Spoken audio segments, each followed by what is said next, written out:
Good morning, Raptor Freaks. Lexi Odds here, and I am back in the studio, and it's minus 13 degrees. And it is freezing cold in here. But I'm going to do triple duty today. I'm going to have a preview for the games today. There's one coming up in just an hour from now. It'll be the Raptors 905 hosting the Capital City Go-Go at Scotiabank Arena. It's a school day game, and we'll be doing a watch-along where I'll call play-by-play during it starting at 11. So the first hour of the show is going to be a preview for the Charlotte Hornets game tonight also, and a reaction to the Lakers game last night. So we'll get it all in as quick as we can. And yeah, the game's going to start in about an hour, so I'm going to get moving. First, I'll start with the preview for the game we're going to watch along today, which is the 905 versus the Capital City Go-Go. They'll be putting on the line their perfect record of 9-0 and going for 10 in a row with a perfect season so far for 905. The referees for today, the crew chief will be Cameron Garber, number 33. The referee will be Lars Murray, number 35. And the umpire is Mari Malo of Montreal, number 70. So those are your refs today. Last year, the 905 played at Scotiabank Arena in this same situation for a school day game, and they literally filled the whole entire arena, 19,000 kids from around the greater Toronto area, and it was a phenomenon. As Jonathan Mobo said in an interview the other day, it was like a movie because he didn't realize that age bracket, if you have 19,000 of them in an arena, has a whole other level of noise. And that may be the situation today as we watch the 905 at 11 a.m. tip-off at Scotiabank Arena today. The building is doing double duty. It's 9:05 in the morning, and the Raptors versus Charlotte Hornets tonight at 7:30 also. So, yeah, I'll have the play-by-play doing the whole entire 905 game, freezing my ass off. You can see my breath.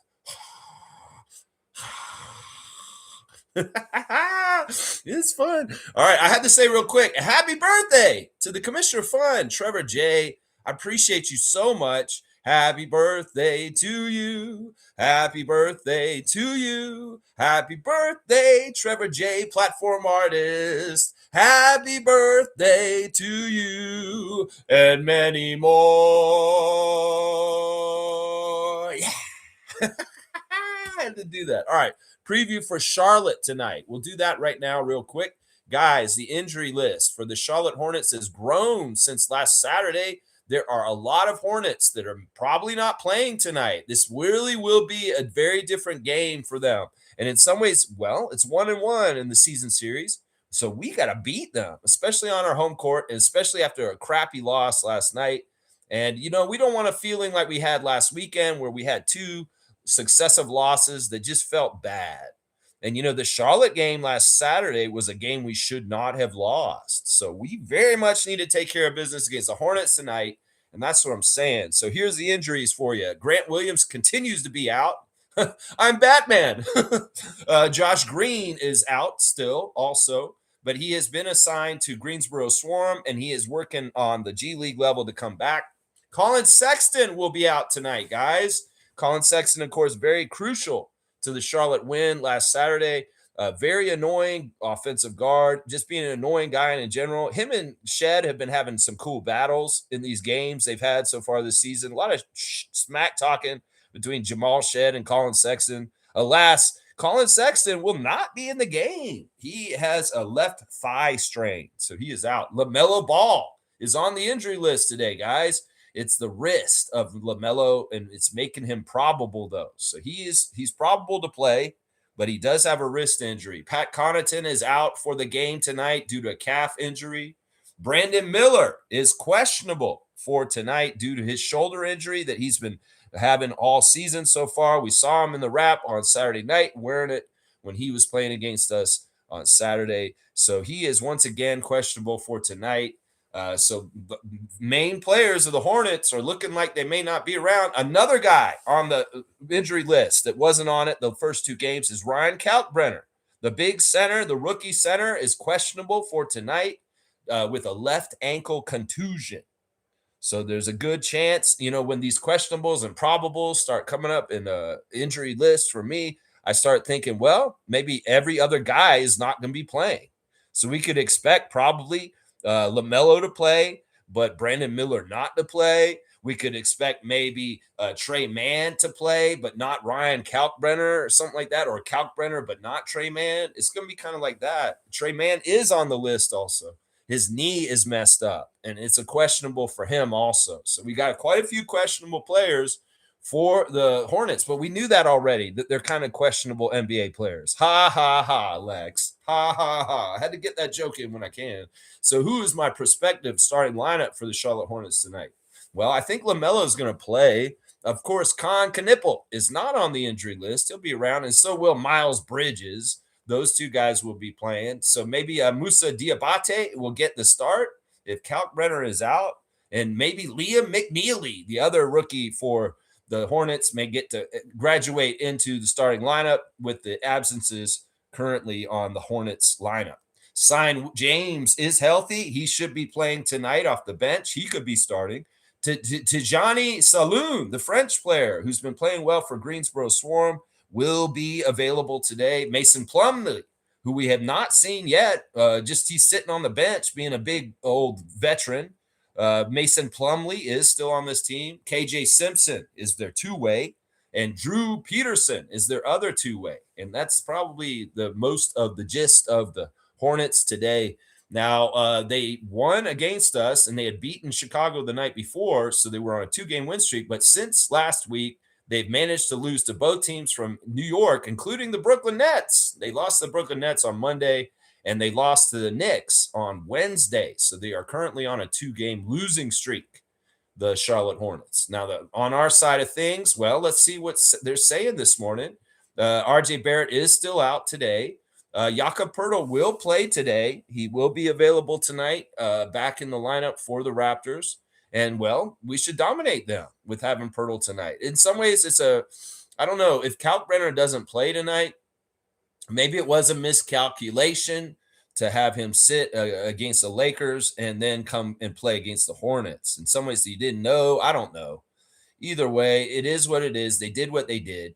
And Darko's saying that the reason why they sat Yak last night is because he practiced on Wednesday and he kind of tweaked his back a little bit. And that was part of the reason why he didn't come for the Lakers. When, maybe he should have played the Lakers instead. Ochai Agbaji didn't play last night, and it's being speculated, much like Luka Doncic, that he missed the game due to the birth of a child, and that maybe Ochai is still not available around. We could have used Ochai last night, honestly. He could have helped us with Austin Reeves, honestly. He could have been one of the best guys to guard Austin Reeves. I also think that RJ plays Austin Reeves pretty good too, guys. So either way, we'll talk about the Lakers game very soon. Trust me, we will.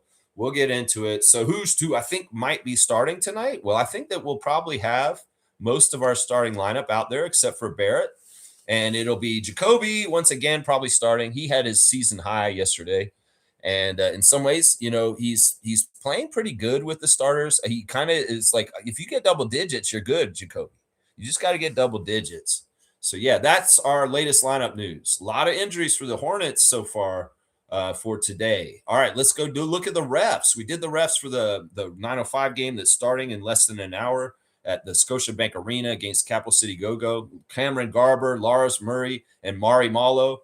Well, here's the replay center. Tonight in the NBA, Eric Dalen, Evan Scott, JT Orr, Mark Davis, and Michael Smith will be there. And for our Charlotte Hornets at Toronto Raptors at Scotiabank tonight, 7:30, the crew chief will be Tony Brothers, number 25, the infamous Tony Brothers, and his 32nd season out of Norfolk, Virginia. His favorite TV show is the Kiefer Sutherland Show, starring the great Canadian Kiefer Sutherland, 24. His favorite movie is Claudine. He loves that Earth, Wind, and Fire. His favorite book is the Bible, of course. He loves to eat fried croakers out of the Mississippi River. His favorite app is Spotify. He'd most like to visit Israel. His hidden talent is cooking. Yeah, this will be the first time we've had Tony Brothers this year. He's officiated 1,804 regular season games and 31 seasons as an NBA staff official. He has also refereed 216 playoff games including 19 NBA Finals games. Yeah, one of the top refs in the league, gets a lot of the main assignments and important stuff. He is the worst ref for the Raptors today, and we win 46% of our games, just below our franchise average for a whole entire history.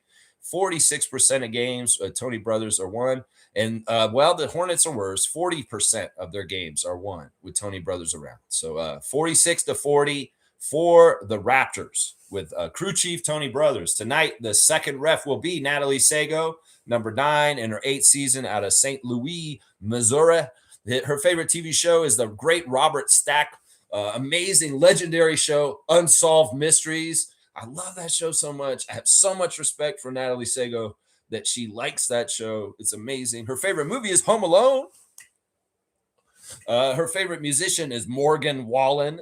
Her favorite book is The Let Them Theory. Her favorite meal is steak. Favorite app, Instagram. Most likely to visit Fiji. Her bucket list is to watch a game in all 30 MLB stadiums, and her hidden talent is juggling. This is the second time we've seen Natalie this year as a ref in a Raptors game, and we won the first game that she ref this year. Sago has officiated 4 seasons in the NBA G League and 3 seasons in the WNBA. She worked at the NBA G League International Challenge at NBA All-Star 2018 in Los Angeles. Yeah, Natalie, as I said, we won our game earlier this year. We were at 500 with her, and then we won the game. So now we're 52% winning with her. And the Hornets are 37% winning. So 52-37 is the winning split on the ref, Sago. The third ref we had also earlier this year. And it's a joy to see him out there running the court in games because, he's just a longtime guy. It's Leon Wood, former NBA player. Leon Wood is still putting in the time out on the court, and it's awesome. Number 40 in his 30th season out of Columbia, South Carolina. His favorite TV show is Law and Order. He likes the movie Black Panther. His favorite music is hip-hop music. He likes to eat steak. He watches Hulu, and he must like to visit Australia and Africa. Yeah, Leon Wood is officiated in the CBA for 3 years and college basketball for 1 year. Yeah, Leon is getting up there and been around for a long, long time. And in some ways, it's these older refs, just like LeBron last night. In some ways, you got to cherish them because how many years they're going to have. I don't know. But Leon, we won the game earlier this year that he reffed for us already. And I believe in that crew, he was with Michael Smith. So Leon Wood gets paired up with the other veteran 30-year-old refs like Tony Brothers and Michael Smith. So he's with Tony tonight. 56% winning for the Raptors with Leon Wood. He's the best ref today for the Raptors. And meanwhile, the Hornets win 47% of their games. So 56-47 for the Raptors with the third ref, Leon Wood, also. So all 3 refs have a better winning record with the Raptors over the Hornets. That's not surprising, considering we've got 2 30-year refs that have reffed the whole entire existence of the Raptors and the Hornets during that period of time, too.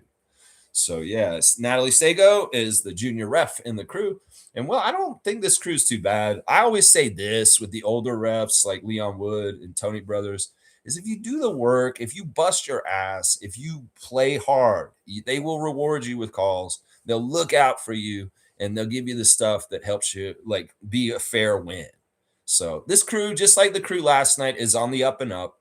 And we shouldn't have much problems tonight. I don't see any manipulation. And honestly, we're at home. The Hornets are very hurt. We have a gumption to beat their ass, and we will tonight. I'm pretty sure we're going to kick their ass tonight. If they lose tonight, there's something really weird that happened for the Raptors. We should absolutely kick the Hornets' ass tonight. I'm telling you right now. After last night, the way that game just went down just at the end, well, I'll talk about how we lost the game last night very, very soon as I get into the comments here right now. So, yeah. All right, there you go. There's your previews. We got about 45 minutes until the game starts, and we'll talk some Lakers real quick in the game last night.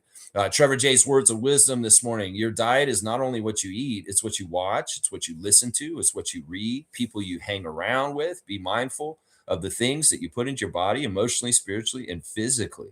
This is very true.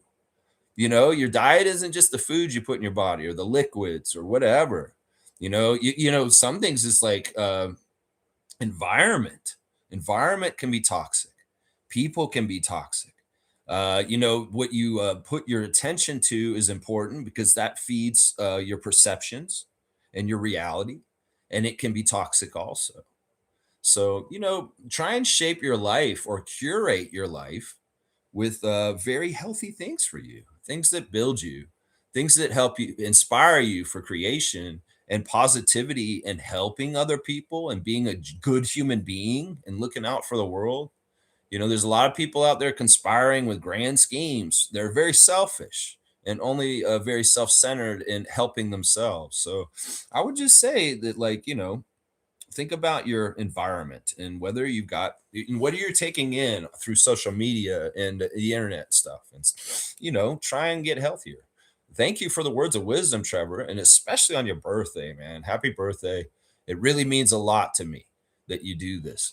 Let's see. Trevor's saying this. It was a great game. Despite the loss, we had a chance to win. We missed free throws and open shots. Lakers get away with one. Yeah, this is the way I'm going to call this one. The Raptors are like a band. You got a bunch of different people playing different instruments, and you play at different rhythms and stuff. Every night that a band's on tour, they don't play the exact same show, right? Some nights maybe let's just take Bon Jovi. I don't know, take any band, the band that's played the Air Canada Center the most, Bon Jovi. And we'll just say, some nights maybe the lead singer, Brandon Ingram, John Bon Jovi, may hit a couple of notes that just aren't the right note at the right part of different songs. Like maybe on Living on a Prayer, there's a little bit of screechiness at one point. Whoa, John, what was that? Oh, yeah, sorry. I got it. I don't know. It just left me real quick. And then maybe Richie Sambora, who's like the lead guitarist, maybe he's Emmanuel Quickly, and maybe his guitar solo goes a little chaotic in the song Wanted Dead or Alive. And all of a sudden it's like, woo! And it's like, what are you doing, Emmanuel? You're crazy with that crazy guitar note that you just played. It's chaotic. It's not totally making sense with what's going on right now. And maybe the drummer, I think his name's Tico or something like that. Maybe he's hitting the drums just like Scotty Barnes, taking care of the beat and the whole feel of it. And something, maybe he missed one beat at one point.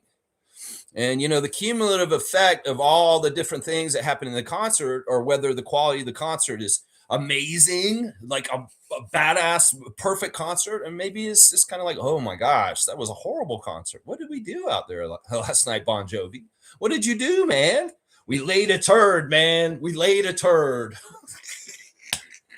I'm just saying, the quality of the band in the Raptors last night at times was not good. When they started the game once again in a weird shit shock, like where they couldn't hit anything. I feel like there's been two lessons this week with the young Raptors, skewing very young age Raptors, is Madison Square Garden, bright lights, big city, Ben Stiller, hello, Tracy Morgan, that kind of shit. And then the person that is LeBron, let's just put it that way.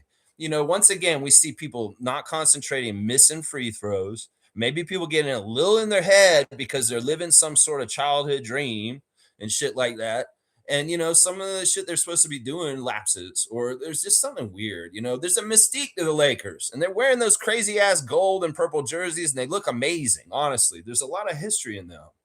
And the way they bounce, and it's just that there's a lot of energy around the jersey that has a lot of tradition and history. And, LeBron is amazing. He is amazing. And like he said after the end of the game, he just makes the right play. And Scotty echoed the same damn thing. He's like, yeah, he gets a lot of critique for doing what he does, and he just makes the right play. There's a lot of different things we could have done last night where we won. But in some ways, our band didn't play exactly the best concert overall and didn't hit every note in different places. And that it didn't come out to that outcome. And we put ourselves in a position at the end of the game where it was too close so that this could happen. The refs didn't do this, guys. The refs were actually really good last night. It was really more that the timing of the end of the game with the clock just had them getting the last second shot. And that sucks. In some ways, that can be influenced to see, okay, who's going to get the ball with the last possession. And they're going to probably have the best chance to win. But as Darko said at the end of the game, after the game, he said that, well, we got a good shot. We thought maybe he got fouled, but he didn't get a foul call. And I mean, the refs do that at the end of the game. Swallow the whistle and don't let fouls decide the game. And I understand that. So in some ways, that's the lesson for the young Raptors is like, you guys got to execute. Just like the great LeBron James executed by passing the ball to Rui Hachimura in the corner to get a three. You've got to execute. And that there's a lesson in this game. It's a lesson for a young team to learn that, you've got to play very good throughout the whole 48 once again, because sometimes young players forget this and they get careless and they don't think about the rebounds and blocking out on offensive rebounds, how important that is. They don't think about that little missed free throw that they just missed, and it's not a really big deal. All that shit matters, and it all adds up to how the quality of your concert sounds. And in some ways, the Raptors let a great NBA great, a legend, maybe one of the greatest players ever for sure. Oh, yeah, he is. Sneak a game right at the end of the game. But the crazy thing is, there's a flip side to it. He lost his record, this amazing 1,000 something and something record. And Scotty killed it. Honestly, let's just put it as the truth. Scotty did his signature block at the end of the game on somebody. And, Braun was probably counting on those 10 too to get that 10, right? Right. So I'm going to start saying this and people won't put this on blast. In fact, ESPN writing about LeBron's streak ending didn't bother to mention that, well, Scotty Barnes blocked the shit out of him on probably his 10th point, and that is the person who personally stopped him from getting his streak. I mean, Mamu got him blocked too at some point too, but listen, that's a huge accomplishment, and they're going to gloss over that. In some ways, this is the reverse of the 81 Kobe. That the Raptors have stopped LeBron's double-digit scoring streak. So it's a weird game. In some ways, I'm okay with the way they lost, even though it was bullshit, because this is a lesson they needed to learn. And they can't fuck around so much during the game. They can't be lackadaisical. There was a lot of bad passing where the turnovers were going over people's heads and out of bounds. They got to clean that shit up. They got to make their free throws. They got to box out and stop letting the other team get over and over again shots because nobody's getting them to stop the possession because of offensive rebounds. There was a stretch where Sandro was really bad and he caused turnovers a couple of times up and down the court. And that just happens. There were times where Brandon had lapses of judgment and things, and, it could have been a little bit more tightened up. Emmanuel, there's even Scotty has moments where he could have done something a little bit different that would have made the game better, even though Scotty was the best player in the game for sure. Oh yeah. All right, let's see what else you guys are saying. Trevor's saying we got another chance tonight to redeem ourselves. Let's beat Charlotte tonight. Yeah, we owe them. Yeah, that game was a game just like last night that we shouldn't have lost. There's been a couple of games where we've lost this season. Milwaukee home opener, and then these two, the Charlotte game and the game last night, that we could have gotten. They're clutch games, but we didn't get the right side of things. But, the stats are saying that the Raptors are doing better in clutch than not doing better. And that's the thing. When these clutch situations are coming up, we're winning most of these games. There's been a few lately we haven't converted, though. And that's why, you got to get a good lead and just stop messing around. Don't mess with them. I mean, the way the game went, the Lakers were kicking our butt early. Austin Reeves, crazy. Yeah.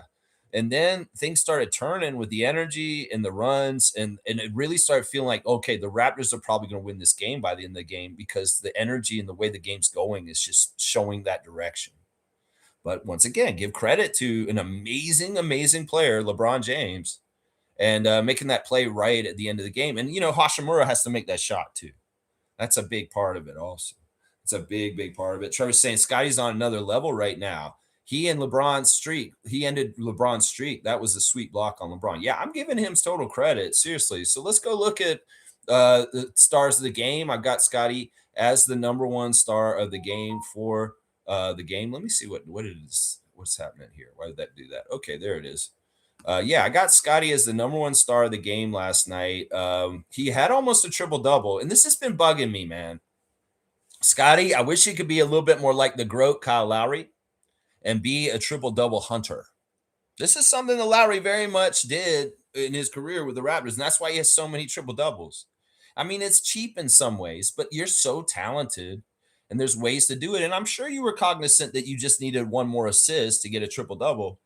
And maybe it just didn't work out in the last couple minutes of the game where you guys were trying to finagle that. So Scotty in 36 minutes, 23 points, 8 of 16, 50% from the field, 2 of 5 from the three. The threes are very smartly shot and they're very good. Like he's a very powerful weapon. Thank you, Brian Macon, who's sitting at courtside on the baseline watching the game last night. Thank you for your work with Scott on his shots. That's right. 5 of 6 at the free throw line, 11 rebounds for Scott, and just 9 assists. He was just one short. Just one short. You know, that one play that I think that was messed up was the block on Sandro by LaRavia. I think that was actually a goaltend. And there you go. There's 2 points that were supposed to be counted for the Raptors at that point. That really looked like a goaltend to me.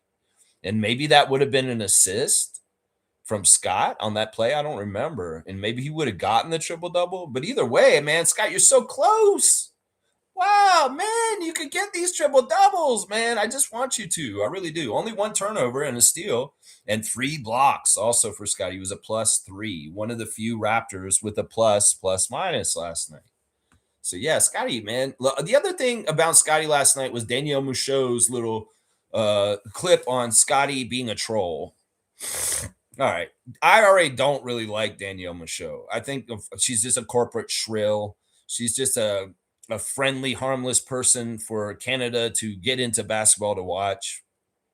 But yeah, I don't like this narrative. And even if Scotty wants to do it himself and push a personality around himself as a troll, I just don't like it because it's not winning. It's not winning. Now, you know, he's a great player, like Matt said, and he can get away with doing some of the stuff that he does.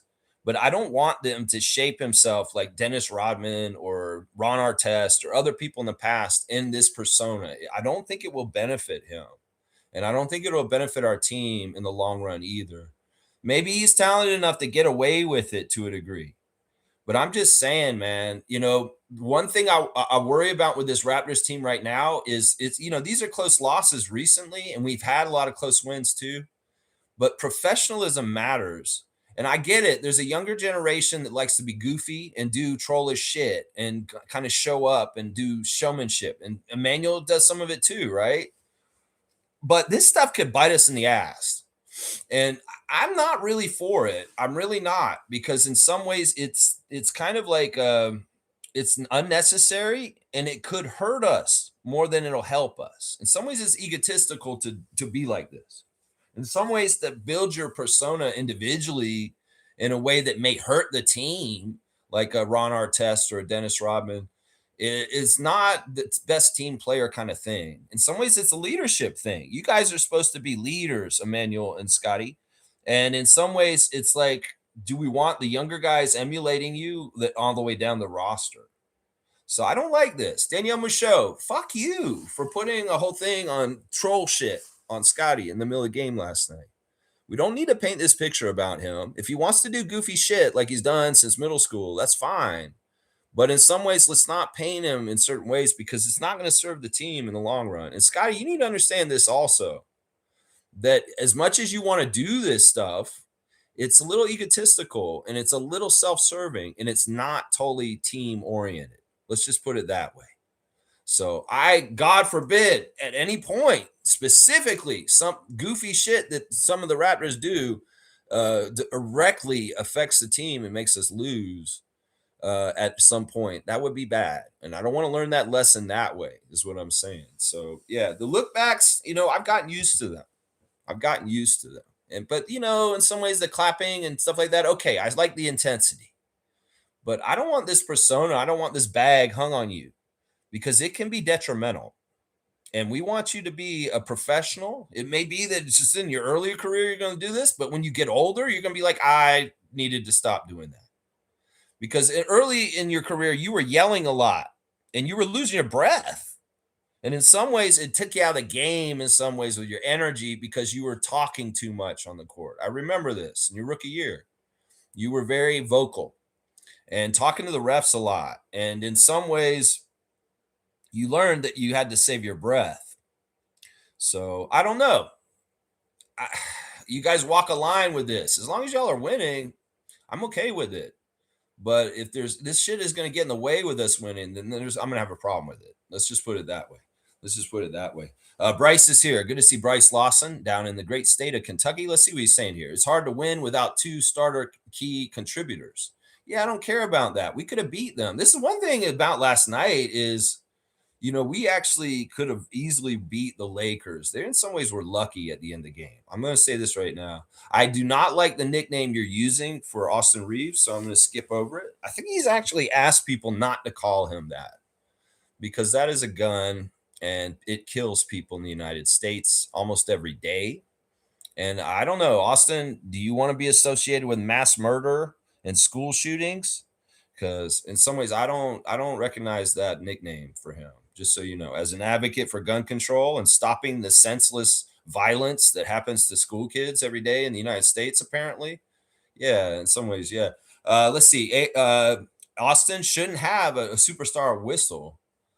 Yeah, it's because he's a Laker and he's in a Laker jersey. That's the thing. That's what I was saying is like in some ways he gets a preferential treatment just because of the team he's on. If he was on any other team, he wouldn't get that shit.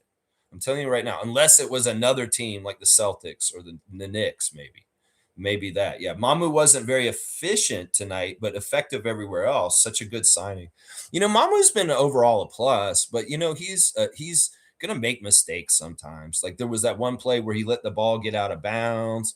There's been a couple like missed turnovers and different things like that, but he can't be totally perfect. But he's been absolutely energetic and getting rebounds and being more of plus than a negative for us for sure. He's very good signing, very good signing.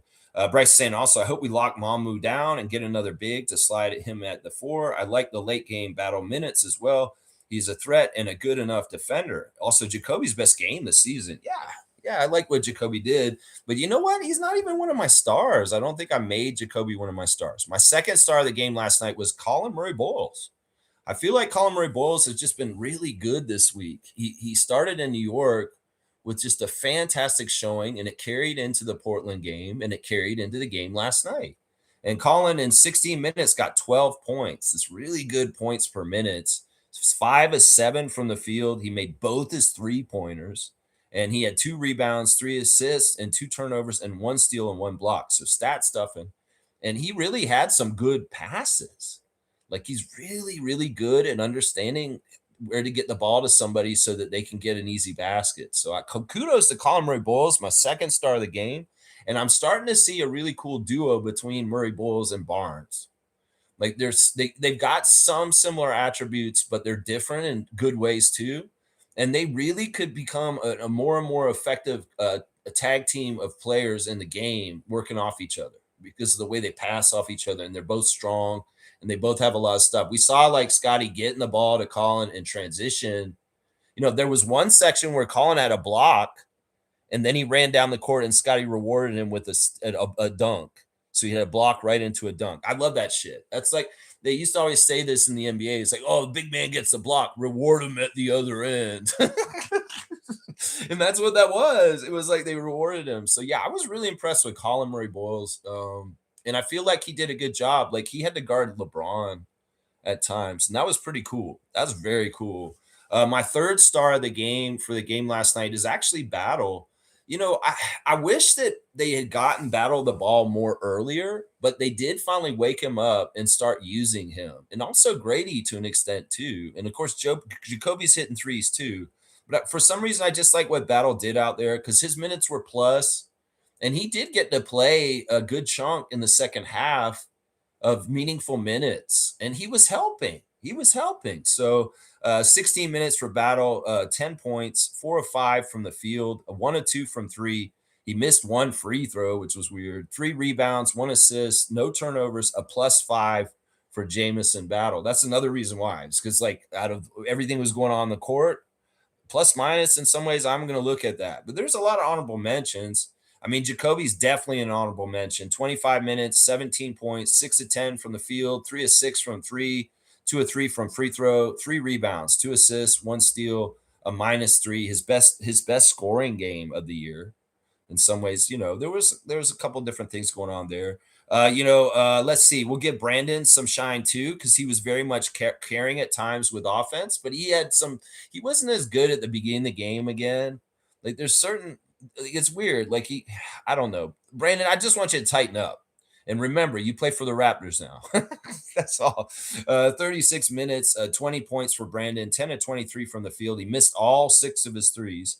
He didn't even get the line once, which is kind of an interesting indicator considering Austin Reeves lived there last night. 7 rebounds, 7 assists, 3 turnovers, and a -3 for Brandon.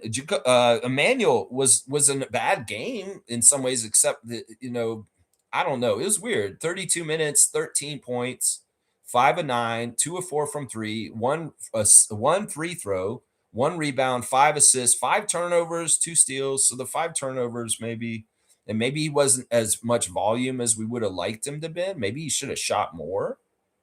I don't know. It's interesting. Emmanuel's box score. Sandro starting last night, 13 points in 37 minutes, 4 of 13, 3 of 9 from 3, 2 of 3 from the free throw line, 8 rebounds, 5 assists, 2 turnovers, 2 steals, 2 blocks, a -2. Yeah. And Grady, Grady was good. He had some good moments. 16 points. 16 minutes, 8 points, 2 of 4. Made both his 3-point attempts, which is really good to see. Made both his free throws. 1 rebound, 1 turnover, -3. Shed has been not shooting as well, but he's doing well with the point guard stuff and trying to get the ball to people. 21 minutes for Shed, 4 points. Missed his only shot he took, which was a 3. Made 4 points at the free throw line. 2 rebounds, 6 assists, 1 turnover, 2 steals, a +1 for Shed. We got Mobo in there, which is a great reward for him because of the great play he's had on 905 recently, and he got to play against LeBron. I know that's a special thing for him. And 5 minutes for him. He missed the only shot he took, but got 3 rebounds, 1 assist, 1 block, and he was -1. It's good to see Mobo mixing it up with the Raptors, because in some ways it's what I saw when Jonathan was re-put in the rotation last night was that he fits in again, and it's not like anything's different. It's like the adjustment is not there. Like he looked like he was just back in the lineup like he was from last year.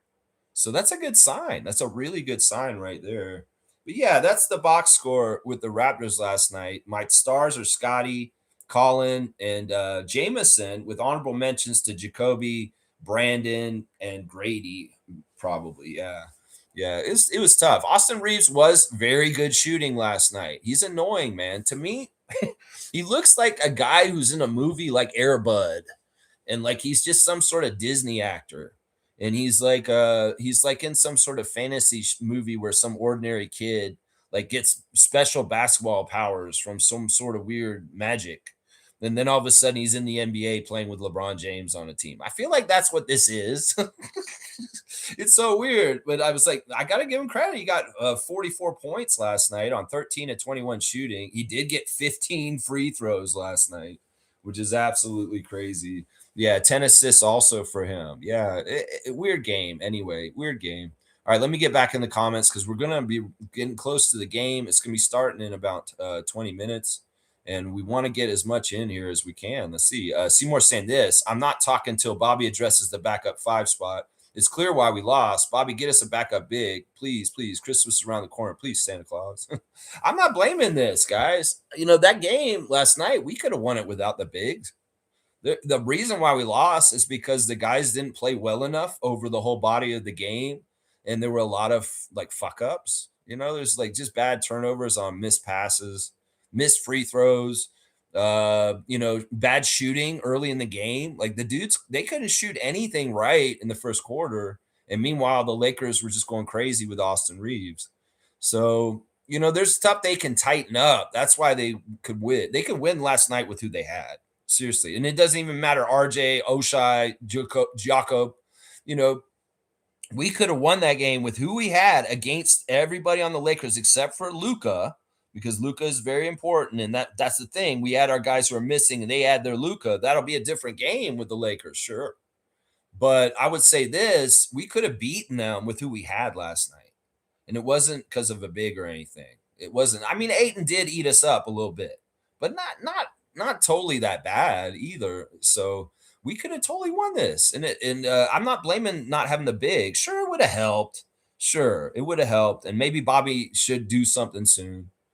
But I'm not putting this on the list of why I'm talking about the game last night as a something that is pertaining to it, because I really feel like we could have just beat them. We could have just beat them. Trevor's saying this: we definitely need help at the center position, one or two big men. Well, yeah, and we'll get it, but it wasn't even that. Yeah, yeah. Kareem's saying not having a true backup center, or we're just scheduled losses. No, that's not what it is, man. They, like I said, they just didn't play well enough over the whole meat of the game to add up to the win, and they allowed it to be too close, and LeBron won it at the game. I'm not going to blame the size, guys, on this. I get we played well, but we're all off centered, pun intended. Yeah, not seriously, guys. I saw y'all starting this last night, and I'm like, no, these guys are wrong. It's not about the backup center for this game last night. We could have won this game a lot of different ways without that. And that's the interesting thing about this game. This wasn't like the center. I mean, Ayton was a problem, but we were handling him too to an extent. Also, but it could all added up to a win easy. There's just a couple things. Like I said, that goaltend that wasn't counted with Sandro when he was on that fast break, that should have counted 2 more points to us. There's a bunch of missed free throws. There's a bunch of turnovers that the Raptors shouldn't have had, and that all adds up to easy margin just over the Lakers. I'm just saying. Reggie's saying Austin Reeves torched us, man. Impressive performance. Yeah, fuck that. I'm not gonna give him any fucking shit. Fuck that. All right, let's keep going. Roger Raymond's saying this. Good day, Raptor Streak. Hope you're doing much better, Lex. I'm mostly better. I mean, I'm not 100%, and now I'm sitting in a -10 studio. It's cool. But good to see you, Roger. And guys, thanks for supporting the channel, Reggie and Roger. Yeah, happy birthday to Trevor. That's right. Thanks, bro. Appreciate you. You got me singing the song, the birthday song. I don't know if they're gonna make me charge money or something like that. I don't think so. Cream saying, happy birthday, Trevor J. Come to my place. I'll give you a free haircut. There you go. There you go. You take the day off. Kareem's got you, man. Would you let a jokester like Kareem Thomas have the shears near your head, Trevor? The razor. Like, oh, this guy's always telling me to streak in the Scotiabank Arena. I don't know. All right, it's Jimmy saying, any news on RJ? Not really. I mean, he got a new haircut. Yeah, he did his hair. His hair looked different last night. That was cool. But yeah, I don't know. We'll just have to see. Hopefully, we'll have him back by Tuesday. That's the main important thing right there. Chloe's here. Good morning, Chloe. Morning, Lex and everyone. Tough loss last night, but overall great game. Tons of fans on Reddit cannot take a loss and keep on nitpicking on what could have been done. Yeah, it is whatever. Who cares? I'm not going to put, like Trevor said in the words of wisdom, just where you put your attention. We got to start selectively putting our attention where we should. And in some ways, like listening to idiots who just aren't worth listening to. It's like at a certain point, you just got to turn that off and just say, yeah, these people are stupid. And I have no time for this at this point. Gloy saying, happy birthday, Trevor. Yeah. Roger Raymond saying, Raptors 905 going for 10-0. Wow. What an amazing start of the season. Yeah, I know. It's amazing. You know, they're going to probably for sure be in the Showcase Cup for the G League, which is just after the cup with the in-season tournament with the Raptors. And, you know, it's going to be fun. I don't want to see them lose yet. And I really feel good about them today. It'll be interesting to see if Jonathan Mobo plays this morning for 905, considering he's played 2 nights in a row for 905 and then the Raptors last night. And then he could possibly play this morning and then play tonight for the Raptors against Charlotte too. I don't know. Mobo, let's do it.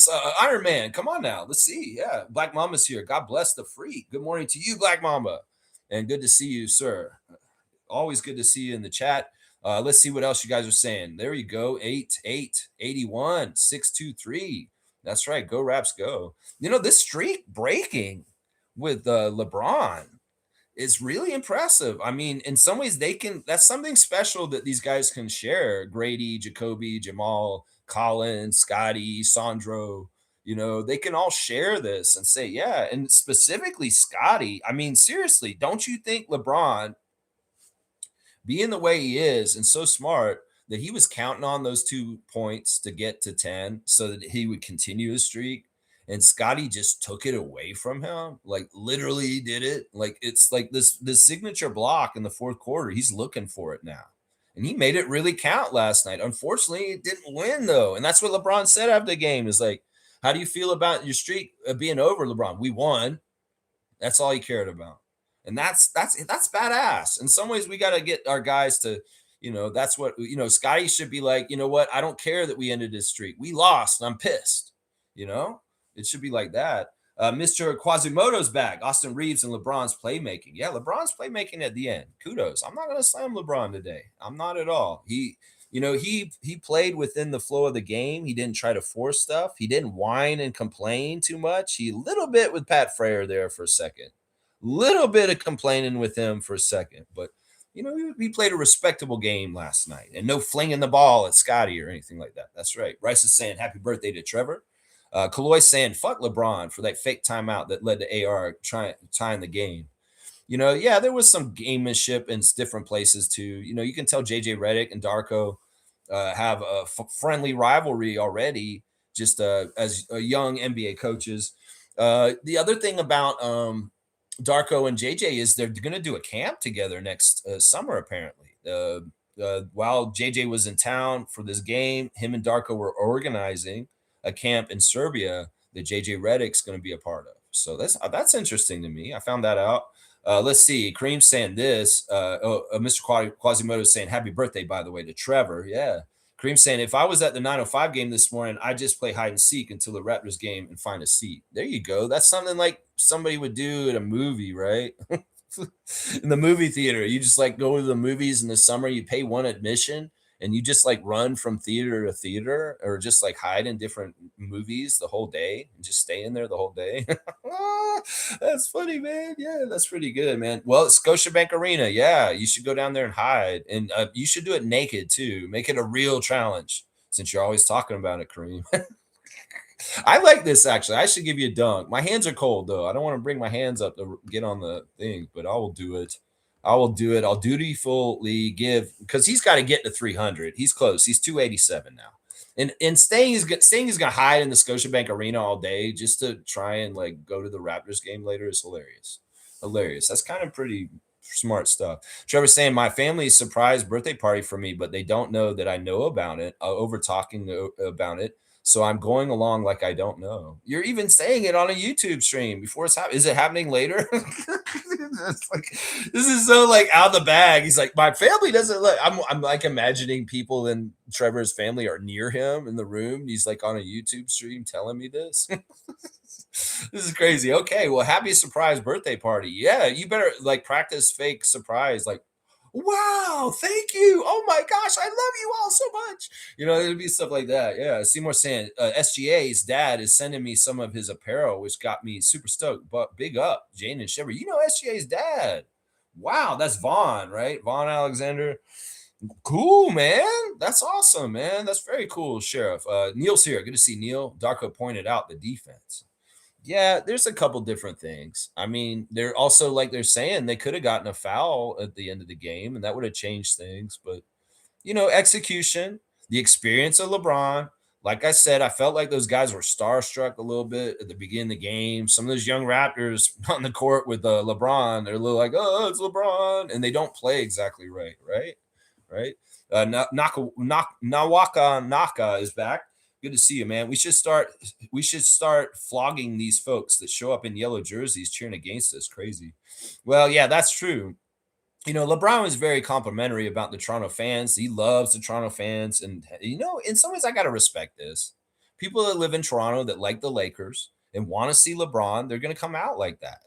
And in some ways, as Raptors fans, we should be coming down there to counter it. I mean, I do like that at the end of the game, the crowd's cheering defense for the Raptors and cheering for the Raptors overall. So, but I agree with you. But, every team's going to have a certain level of other fans that come in. And it's just so happens it's near the end of LeBron's career.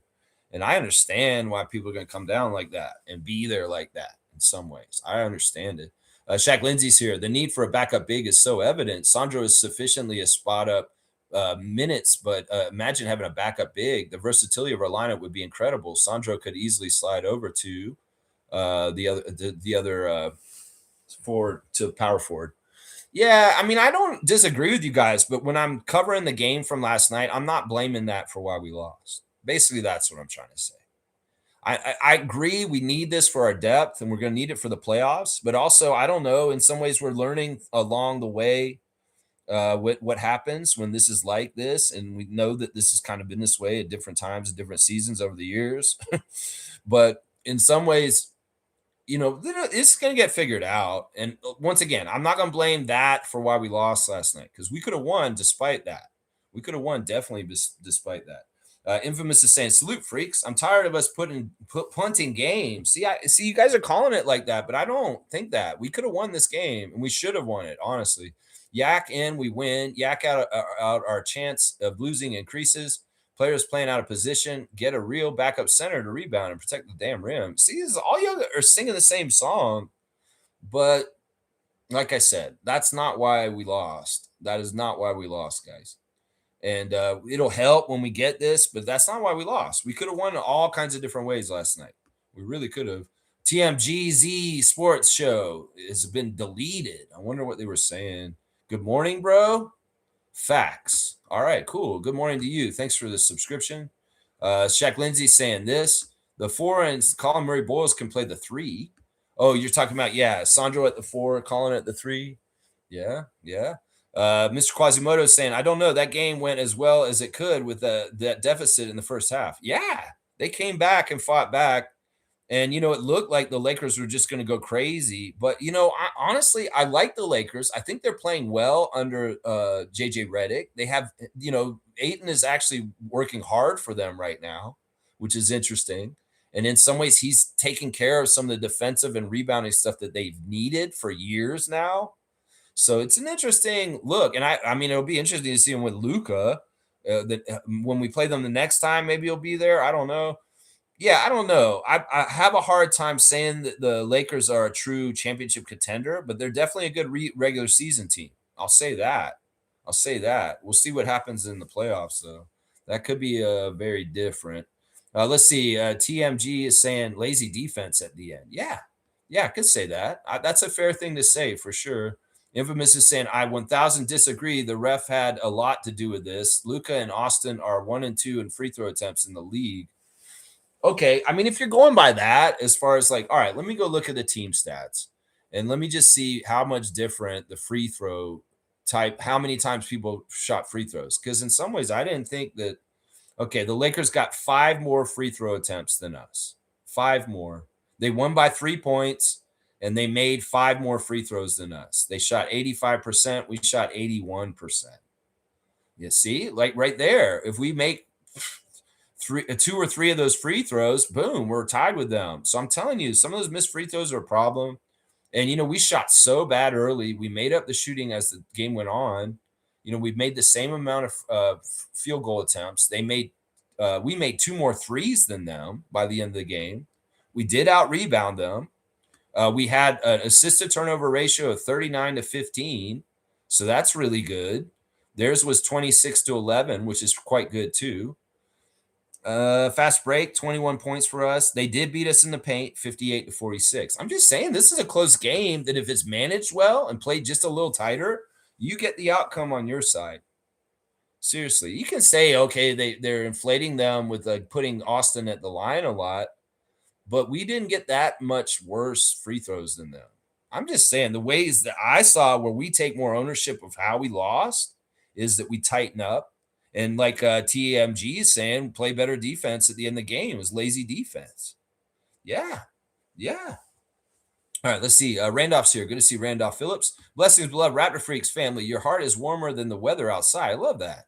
I actually feel like it's getting warmer in here. It's good. When the weather is brutal to your fellow man, offer them that love and warmth from your heart. Yeah, I mean, community and humanity and creation, what God created on the planet is what's important. It's not what humans create. In some ways, we create Satan. We create the devil. The things that are naturally created on this earth by the great creator that God above is what we should honor, treasure, and protect. And that's why things like this pipeline that they're trying to put over in the Western Canada, not reverting from fossil fuels and allowing people to continue to get profits off of it when they shouldn't really be doing this anymore, because we have new energy sources that are absolutely better for what the creator created. We need to protect this stuff, and we need to protect each other. And, homelessness shouldn't even be a thing in this world today.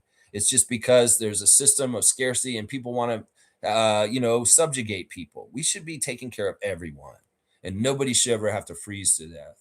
So yeah, I agree with all this. Blessings to the Phillips family, all the Raptor Freak families. That's right.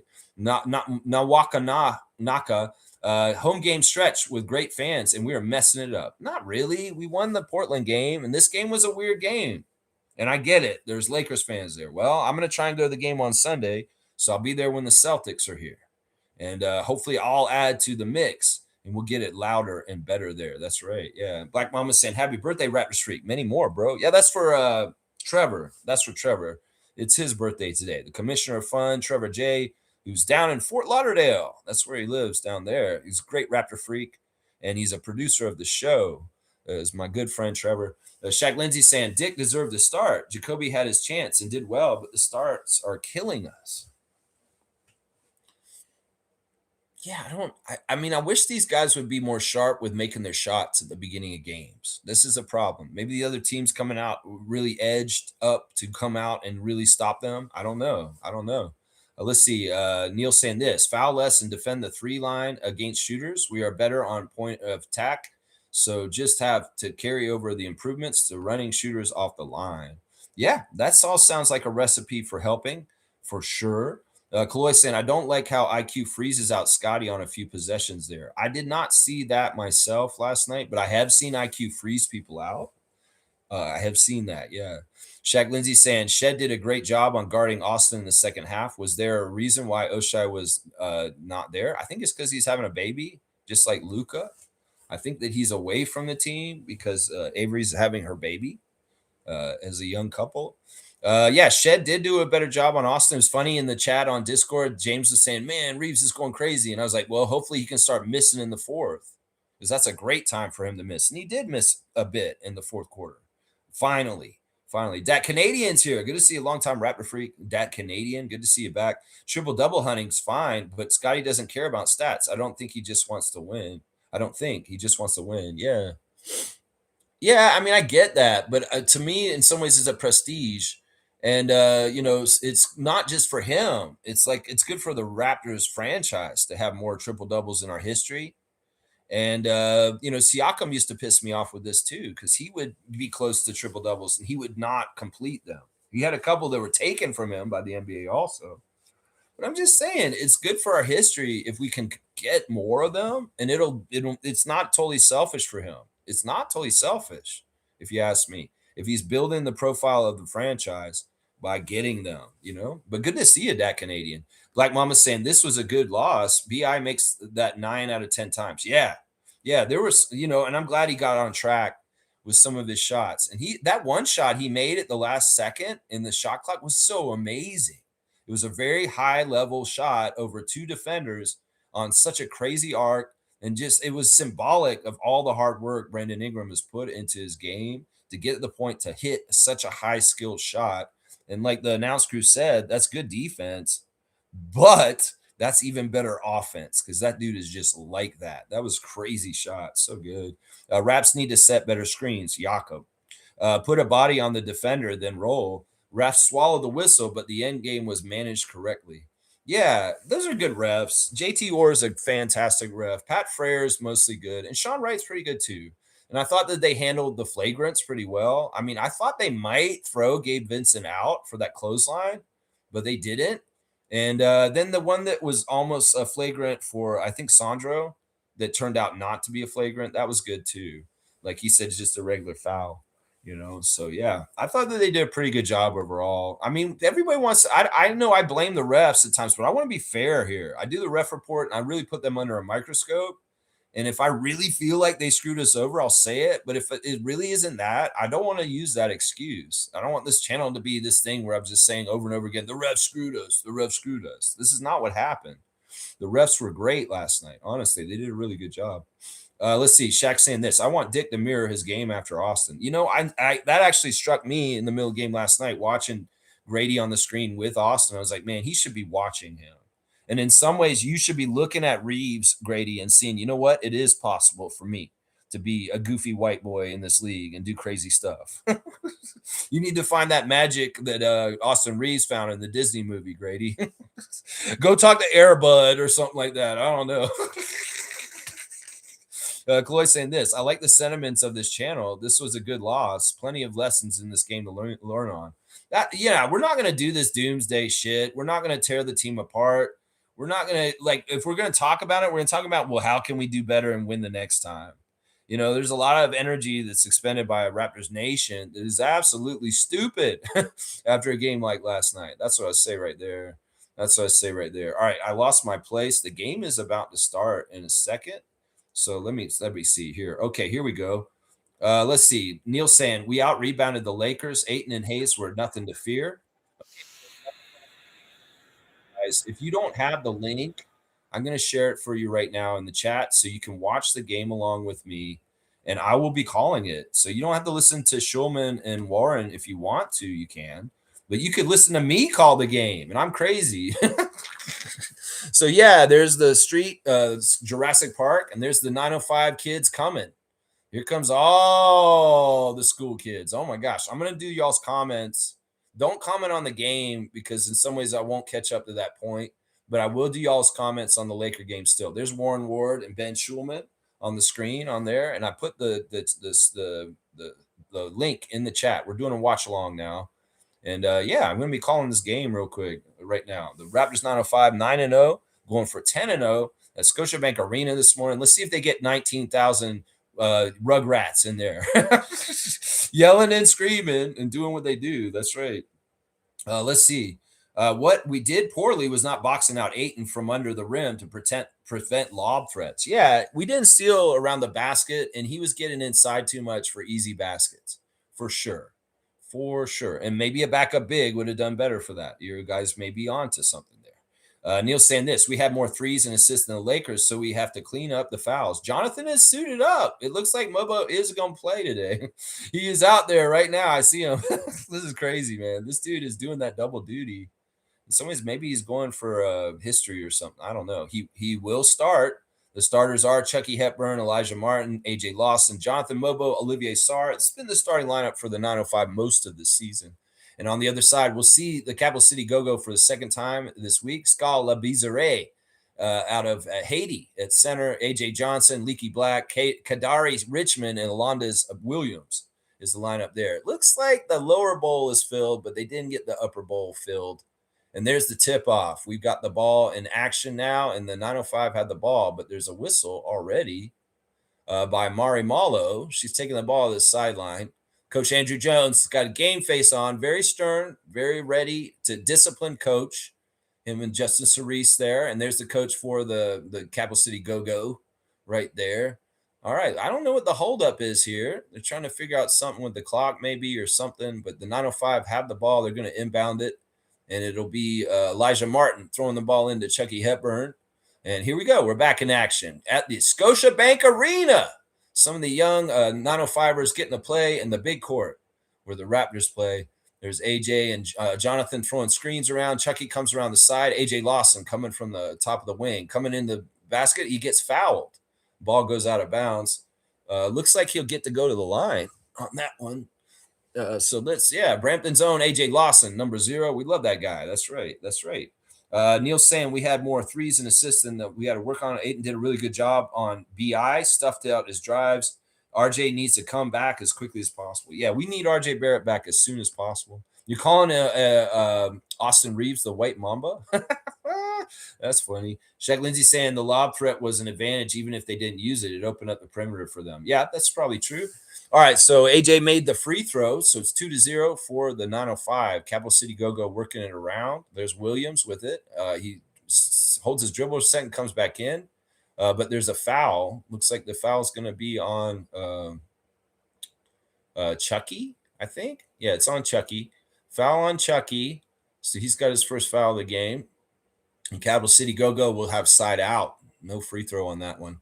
So they've inbounded the ball, and they're showing the replay, even though the game's already started back. That's stupid. All right, they got the steal. Oh, they had the steal on the inbounds, but they lost it back. And the Go-Go are trying to get in there for a basket. They missed, and the Olivier Sarr collects the ball. Raptors 905, successful defense. Wow, Capital City really had an easy shot there, and they did not convert. Olivier Sarr for 3. He is wide left. Really bad 3 by Olivier Sarr on that one. Capital City Go-Go gets the ball back. and they are inbounding it. And let's see, A.J. Johnson has the ball coming up the court, guarded by Jonathan Mobo at half court. He gets the ball over to, I believe that's Skull. And then there's Alondes. Alondes with the ball, dribbling around. Skull, Labizari, working their ball around, and they're trying to figure out where to go to get in there. Johnson trying to get in there. Let's see. Oh, there's a miss. That was Leaky Black. Sorry. Here we go. Jonathan Mobo over to Elijah Martin to AJ Lawson in the corner. AJ shoots the three. He's just off. Getting the rebound. Williams comes back the other way. He gets the ball. Whoa, they almost lost it. And a crazy drive by the big man for Capital City. He missed it. Capital City's really bad right now. They get a layup and finally get their first basket of the game. That is a layup by A.J. Johnson, formerly of the Milwaukee Bucks. Chucky Hepburn with a quick three like Manuel would do, and I do not agree with that shot selection because Chucky's not shooting that well to do that when nobody's back the other end. Get the ball into the lane, and Leaky Black's trying to lay it up. He has a first shot attempt, he misses. The second shot attempt, he misses. The third one, he gets it.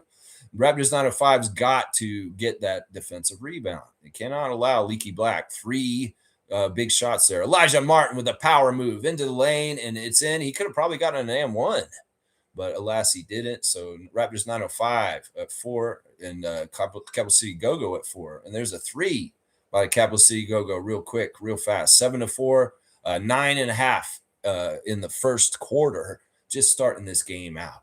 Let's see. Jonathan Mobo setting up the play at the top. He gets the ball to Chucky. Chucky gets the free throw line. He gets it over to AJ, a three to the side. And he misses it, but there's a call.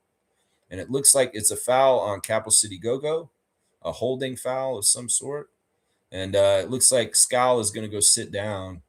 Maybe two quick fouls for the Kentucky Wildcat, the former Kentucky Wildcat. Gak is in. Gak. G-A-K. Gak. Gak. He's like, I want to see a Gak versus Yak matchup. That's funny. Ooh, he tried to thread the needle to Olivier Sarr. Maybe not the smartest pass, Elijah Martin, considering that Olivier is not the most on-the-ball player.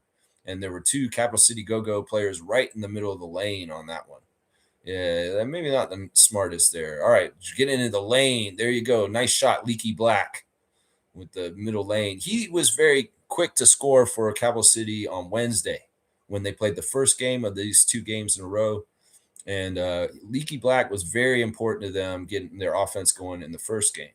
So, yeah, there's a shot by Elijah. He misses. Olivier tries to come in and dunk it, but it's out of bounds. And it looks like it's going to be the Raptors' ball on this one. Yeah. So let's see what happens here. Or they're taking free throws? Okay, they're going to give Sarr free throws because I guess he was going up to shoot. Nope, they're side out. They're side out. All right, there's AJ with a nice corner three. Boom goes the dynamite. He nailed it. And now the Raptors 905 have 7 points. It's 9-7. And Capital City's coming back. Nice defense by the guys. Tyson Degenhart in the game now. Coming up with a nice block with Olivier Sarr. Degenhart gets the ball to AJ. AJ to Chucky. Chucky back to AJ. AJ drives down the lane. And it's a nice little layup off the glass around them. AJ Lawson playing big so far for 905 in this game.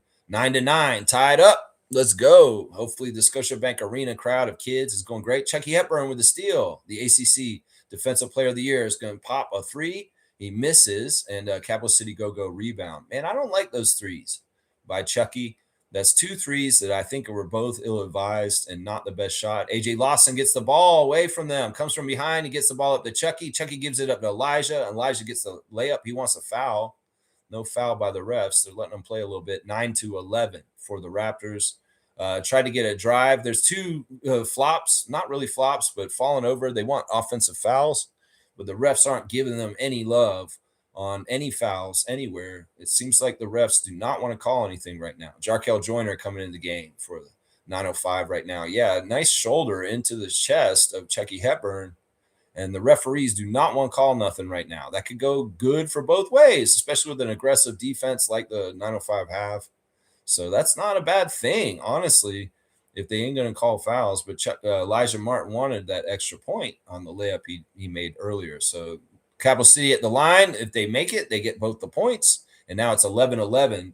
the G League rule. One free throw counts for the points of the shot you took. If you get fouled on a 3, you take one free throw, it counts for 3 points if you make it. So yeah, there's a 2-point free throw for the Capital City Go-Go. Tyson Degenhart keeps his dribble, gets to the center of the lane, but passes out to Jarkel. Jarkel hits AJ Lawson, or another 3 on the outside. Beautiful shot by AJ. He's come firing this game. He's fired up, playing on the Scotiabank Arena court. 14-11 for the Raptors. 7 minutes to go in the first. Here we go. They're working the ball around. Alondes Williams gets it back out to Leaky Black. Leaky Black trying to get something going. He's held up by Elijah, but then they get the ball over to AJ Johnson. He misses the shot. And Olivier Sarr is goofy, man. Like, what did you just do, Olivier Sarr? He did throw it off of him? Okay. I thought he just like fell out of bounds with the ball, and I'm like, why didn't you throw it off of him? I don't know. Either way, hopefully you're enjoying the watch along, and if you don't have the link, it's in the chat. I posted it. It's on YouTube here in Canada. You can watch the game free on YouTube. I believe in the States you might have to watch it somewhere else. We're on a break. 14-11 for the 9:05 in the first quarter. All right, yeah, let's keep going in the chat here. Let's see. Mamba's saying that Colin Murray Boyle's on fire. I like that. Nawak Naka is saying battle slashing was elite. Yeah, Scotty found him in a couple of places, and he was helping open the floor up. There was a lot of battle dick formation last night, which opens the floor up for the Raptors in different ways. Oh, we're seeing the crowd, and we see that the Raptors are sitting with Bobby Webster and Luke Wynn at the end line is Colin Murray Boyles and Jacoby Walter, sitting right there with the head of basketball operations, Bobby Webster, at the Raptors 9:05 game at Scotiabank right now. So there's probably a good contingency of Raptors players that are up this morning and down there supporting the G League 9:05. That's pretty cool. Yeah, Black Mama's saying the only way to stop the White Mamba is you got to get up in his chest. Your face has to be touching the 15. Most coaches say, look at him, look at the eyes with Austin. You better be looking dead at the 15. Okay, interesting. Scout on that. Blackhawks saying 120 points can win any game. You have to get stops. Yeah. You really hate the Lakers, eh? Why? Who, me? I don't totally hate the Lakers. I've been a Lakers fan at times. I'm not the biggest fan of LeBron. I don't like the way the NBA treats the Lakers. That's what I don't like. Is I don't like preferential treatment for certain teams. And the older teams get this. The Celtics, the Knicks, and the Lakers. And even the Bulls and the Heat, they get it to an extent. The Warriors get some of this. It's just the bullshit. It's just the bullshit like that. Like, I don't like the Lakers partly because of ESPN's coverage of the Lakers. I don't like the Lakers partly because I feel like they're that spoiled kid that lives on your street that has all the toys that just doesn't deserve anything because they're an asshole. That's why I don't like them, Smooth. I did like the Lakers in the 80s when Magic played for them. I liked Worthy and Magic, and I was more of a fan of the Lakers then. But, yeah, I have a history with the Lakers. At some points, I have been a Lakers fan, but most of the time I haven't. Yeah, let's see. Infamous saying, respectful. I disagree with you, Lex. It has a lot to do with not having a center. I'll explain this to you on the next call. I know you're pressed for time today, so I won't call in. Appreciate that, Infamous. I mean, it's a contributing thing that could have helped, but I'm not saying that's what stopped us from winning. That's what my whole point is. The Raptors could have won without the big last night, and that's absolutely true. So when I do the reaction to the game, I don't just say stuff like, okay, the refs were horrible or this, unless it really matters to whether the game was determined by that. And I don't think this game was completely determined by the lack of a backup center. I think it was determined more about mistakes and not playing tight enough during the whole game. They could have won the game without the backup center. That's what my point is. All right, Julian Reese is in the game now. We're back in action. 6:20 to go in the game. 17-11 for the Raptors 9:05. And we got Joyner, Key, Reese, Roddy, and Degenhart in there. It's a total bench lineup. Roddy just giving a little elbow to Gak because I guess he was in his way to inbounds the ball. Roddy gets a nice pass to Key. He doesn't elevate fast enough, and the defender gets there, but he does still convert with 2 defenders on him. Great job by Tyreek Key, the journeyman from, he played in Belgium a couple of years ago. He's been on the Raptors 9:05 for 2 years now. This is his second year with the team. Here we go. Julian Reese guarding Gak at the top of the key. and they're coming around into the lane. There's a nice lob pass to Gak, dunking it down 19-15 for the 905. 5 minutes to go in the first quarter. Tyreek Key comes across the half court, and he gets a foul put on him because the defender did not give him a path to go, and he got knocked down to the ground. So foul on Capital City. I believe that's on Gilbert. I think that's that guy's name is Gilbert. So yeah, let's see what happens here. Are they in the penalty? Maybe. Yeah, that's a nice lob by Capital City to Gak. All right, the Raptors 905 ball. They're inbounding with 5.5 to go in the first. David Roddy on the inbound. Let's see who they get the play to. Maybe Andrew Jones has a nice set play there. Just trying to get it to Jarkel. Jarkel Joyner gets the ball. He's right at half court. He has to be careful. He could go over and back. Here we go. He's at the free throw line in the lane, dribbling around. Tyreek thought about the three. He didn't have it totally cleanly with his footwork, but he comes inside and makes nice space and gets a nice off the backboard lay-in right there. Good job, Tyreek Key. Tyreek Key, to me, is so similar to the great former Raptor Anthony Parker. There's a lot of similarities to Key and the international great Anthony Parker, who played for the Toronto Raptors around 2007, 2008. Yeah, I see a lot of parallels in their games. They're similar kind of shooters, and also some of the stuff on defense. Key can be very good on steals at times. There's Julian Reese, the younger brother of Angel Reese in this game, number 10. He's a very promising prospect for the 905 and the Raptors. And Jonathan Mobo back in the game after his first rest. We see Scotty's at the sideline saying, "That's my son. That's my son." I don't know. Yeah, so we got Roddy, Reese, Mobo, Joyner, and Key out there. Right now, there's 5, and there's a missed free throw by the 905, but by the Capital City, but they get the rebound, unfortunately. And there's a made 3 right there. Yikes. All right, here we go. 18-21, 3-point game. And the kids are getting their reward for good citizenship, good attendance, maybe a good book report. Maybe they're just being a good kid. What is that, David Roddy? That was the weirdest thing I've ever seen. He wanted to shoot it. He changed his mind. He threw it back down, and then he grabbed the ball, and it was a turnover for travel. Really, really weird travel there. That was a weird one. I guess he was going to throw it to somebody, but that somebody wasn't where he was going to throw it to. So he decided to just throw it down and try and get it back. All right, here we go. Capital City Go-Go gets tied up. Jarkel Joyner pilfers the ball and goes on the break and tosses it over to Tyreek for the nice layup. Tyreek Key getting a lot of points at the rim right now. Doing a really good job getting close in there. And look at Jarkel attacking on defense. Really, really feisty defender. And there's a foul grabbing the arm by Julian Reese on Gak. It looks like he may be going to the line. But yeah, nice play. Some of the guys are coming out now. Tyreek Key's gassed after a great run-in effort, going up and down the court, getting a couple of layups. We got Olivier Sarr back in. We got Elijah Martin back in. And it looks like Scal is back in for Capital City also. So inbounds by Capital City. They don't get it clean, and it goes back. And there's a foul on Sarr, I believe. That's the call there. Foul on Olivier, the brother of Alex Sarr, older brother of Alex Sarr on the Raptors 905. Man, Olivier's a weird player, man. He's frustrating. He's like my player this year on 905 that frustrates the hell out of me. There's always a player every year that I'm kind of like, man, what is this? And I think this year it's the center. It's Sarr. AJ Johnson at the line. Let's see if he can make this free throw, which is worth 2. Let's see if he makes it. And he does. So there's the 2 points. Now it's 23-20 for the Raptors 905. Their perfect record is at stake this morning. They're going for 10 in a row.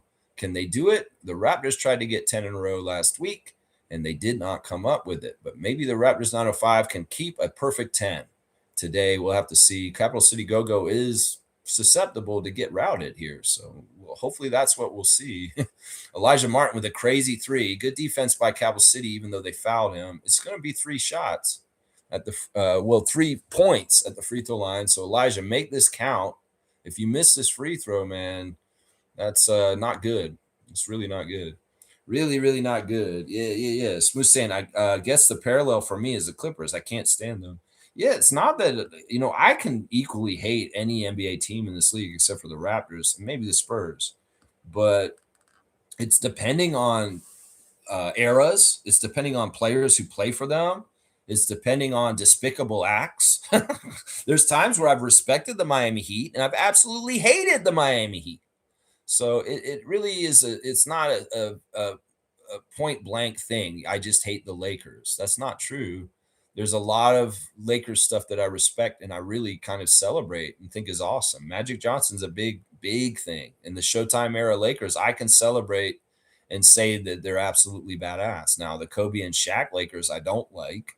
And the LeBron Lakers, I don't like either. But I maybe I could go back and say I like the Elgin Baylor, Jerry West Lakers, and Wilt Chamberlain. It's just different eras, different times, different players, and different kind of things going on with those teams at those times. Kind of shape my opinions on them at that time. Let's see. Capital City has got the ball, 20-28 for the Raptors 905, 8-point lead. Just under 3 minutes to go in the first. And AJ Johnson's looking for something. AJ Lawson is on him, and he shoots a three, he bricks it.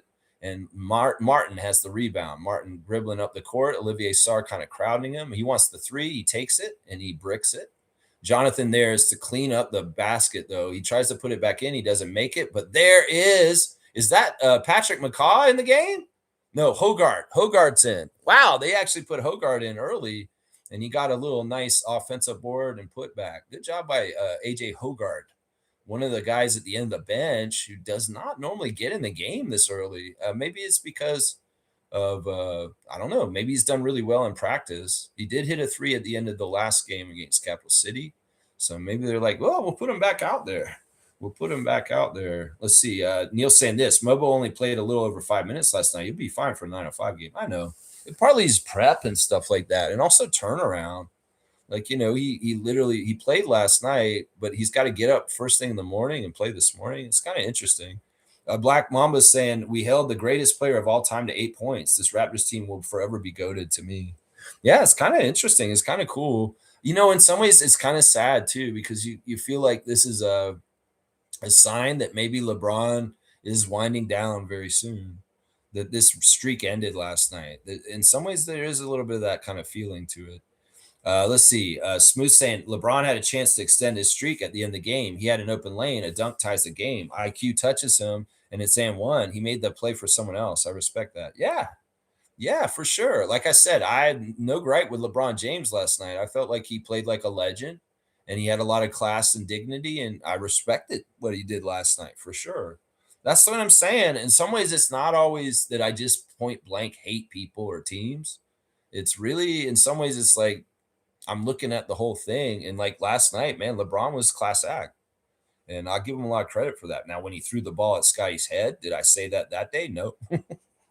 Did I say good things about the Lakers? The game after it's a complete crap? No. Those were things that I was pissed off about. Yeah. Daniel Franklin is here. Good morning, Daniel Franklin. Do Raptors have the worst front office in the league? Extended center who can't play back-to-backs have an open roster spot and can't find a 7-footer cover for Yak when he can't play back-to-backs. No, that's not. I mean, listen, you can look at it from that way, but that's not really like the inside part of it.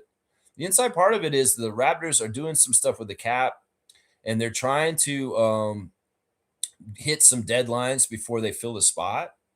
And the other thing is, all right, we could maybe even speculate that the NBA is fucking doing some weird shady shit.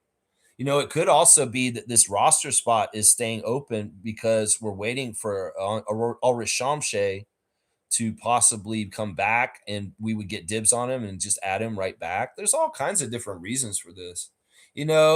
Everybody thinks they know a GM in the NBA. Everybody thinks they know all their shit. But I would say this. Bobby knows this job way better than any of us. And what he's doing, he knows he's doing. And in some ways, people say, oh, is the worst GM? No, that's not what this is. We're a winning team. We're a badass team. And Daniel Franklin, this isn't a good first step into the channel. Let's just put it that way.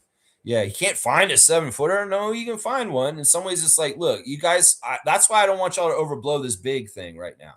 Because honestly, that's not why we lost last night. I'm going to say that over and over again. Kaz is saying this. Good morning, Lex, Rat Freak Crew. Happy birthday to Commissioner Fun, Trevor J. I like that. I like that. Chloe saying, I like what someone said earlier. Grady should see how controlled Disney Austin is with his play and emulate it. Oh, for sure. I'm sure that he's already been kind of watching him. I'm sure he has.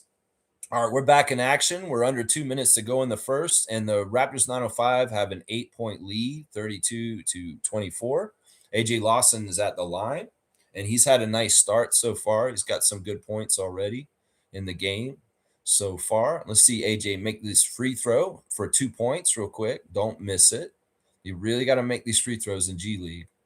Yep, there you go. He got it. 34-24, 10-point lead for 905 for the school kids at Scotiabank Arena, playing in the big arena, in the bank. And now Capital City Go-Go, Alondes Williams dribbling. He gets to the lane. He takes a little short shot. He misses.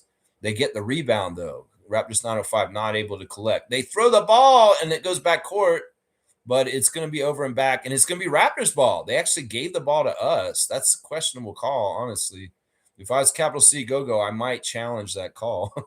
But the Raptors are going to hurry up and get the ball down court and take possession, which is awesome. I'm not upset about that, but just looking at what I saw, it looked like that. Hogarth with a bad pass to Jonathan, and they lose the ball back to Capital City. A drive by number 10, and it's out to the corner, and there's a three by Labissiere. The nice shot in the corner by the 29-year-old. There's AJ Lawson being a smart underneath the basket, waiting for the defender to go by and laying it in. Still a 9-point lead for the Raptors, 9:05. A minute to go in the first, and we've seen some good play from them in the first quarter so far in this game. Let's see. Olivier Sarr is guarding the ball handler on the outside. There's the switch, and now AJ is on him, and he gets around him and makes the layup. I believe that's Gilbert.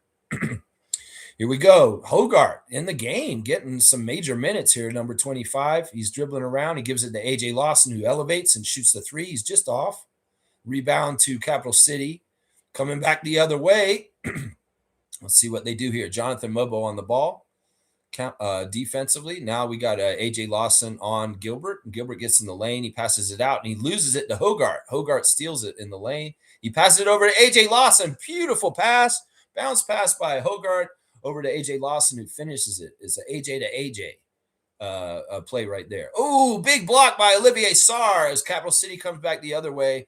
And Hogarth's holding the ball off to the side. He's dribbling around a little bit for the last shot. 8 seconds on the clock. He comes in, he drives, and he tries to lay it up, but he's off, and Jonathan cleans it up and gets an easy dunk. 40-29, 11-point lead now for the 905, and it's the end of the first, and that will not count right at the end. That was too late after the shot clock. So, yeah, 40-29, 11-point lead after one for the 905 in the schoolyard game at Scotiabank Arena this morning. That's a great 40-point output in the first quarter for the guys from Mississauga. Beautiful, beautiful, beautiful, beautiful. All right, let's see. Cloyson, we got a troll in the chat. Troll alert. I mean, there's some people in Raptors Nation that have these sentiments about our front office and this big issue. That's why I don't want you guys to inflame it or keep bringing it up. That's not the big issue for the Raptors right now. In some ways, it'll get fixed over the course of the season. And just be patient. I'm sick of everybody just pointing to that and making a big deal out of that. In some ways, it will get fixed up. And some people are deriding Bobby Webster for it.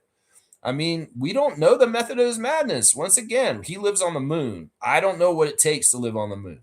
And being an NBA GM is not just as easy as everybody that's a fan and Fan Nation thinks it is. There's a lot to it. And could there be like hidden sanctions on the Raptors where they're like, you guys can't have another big man? Because you're not allowed to, because we're governing you.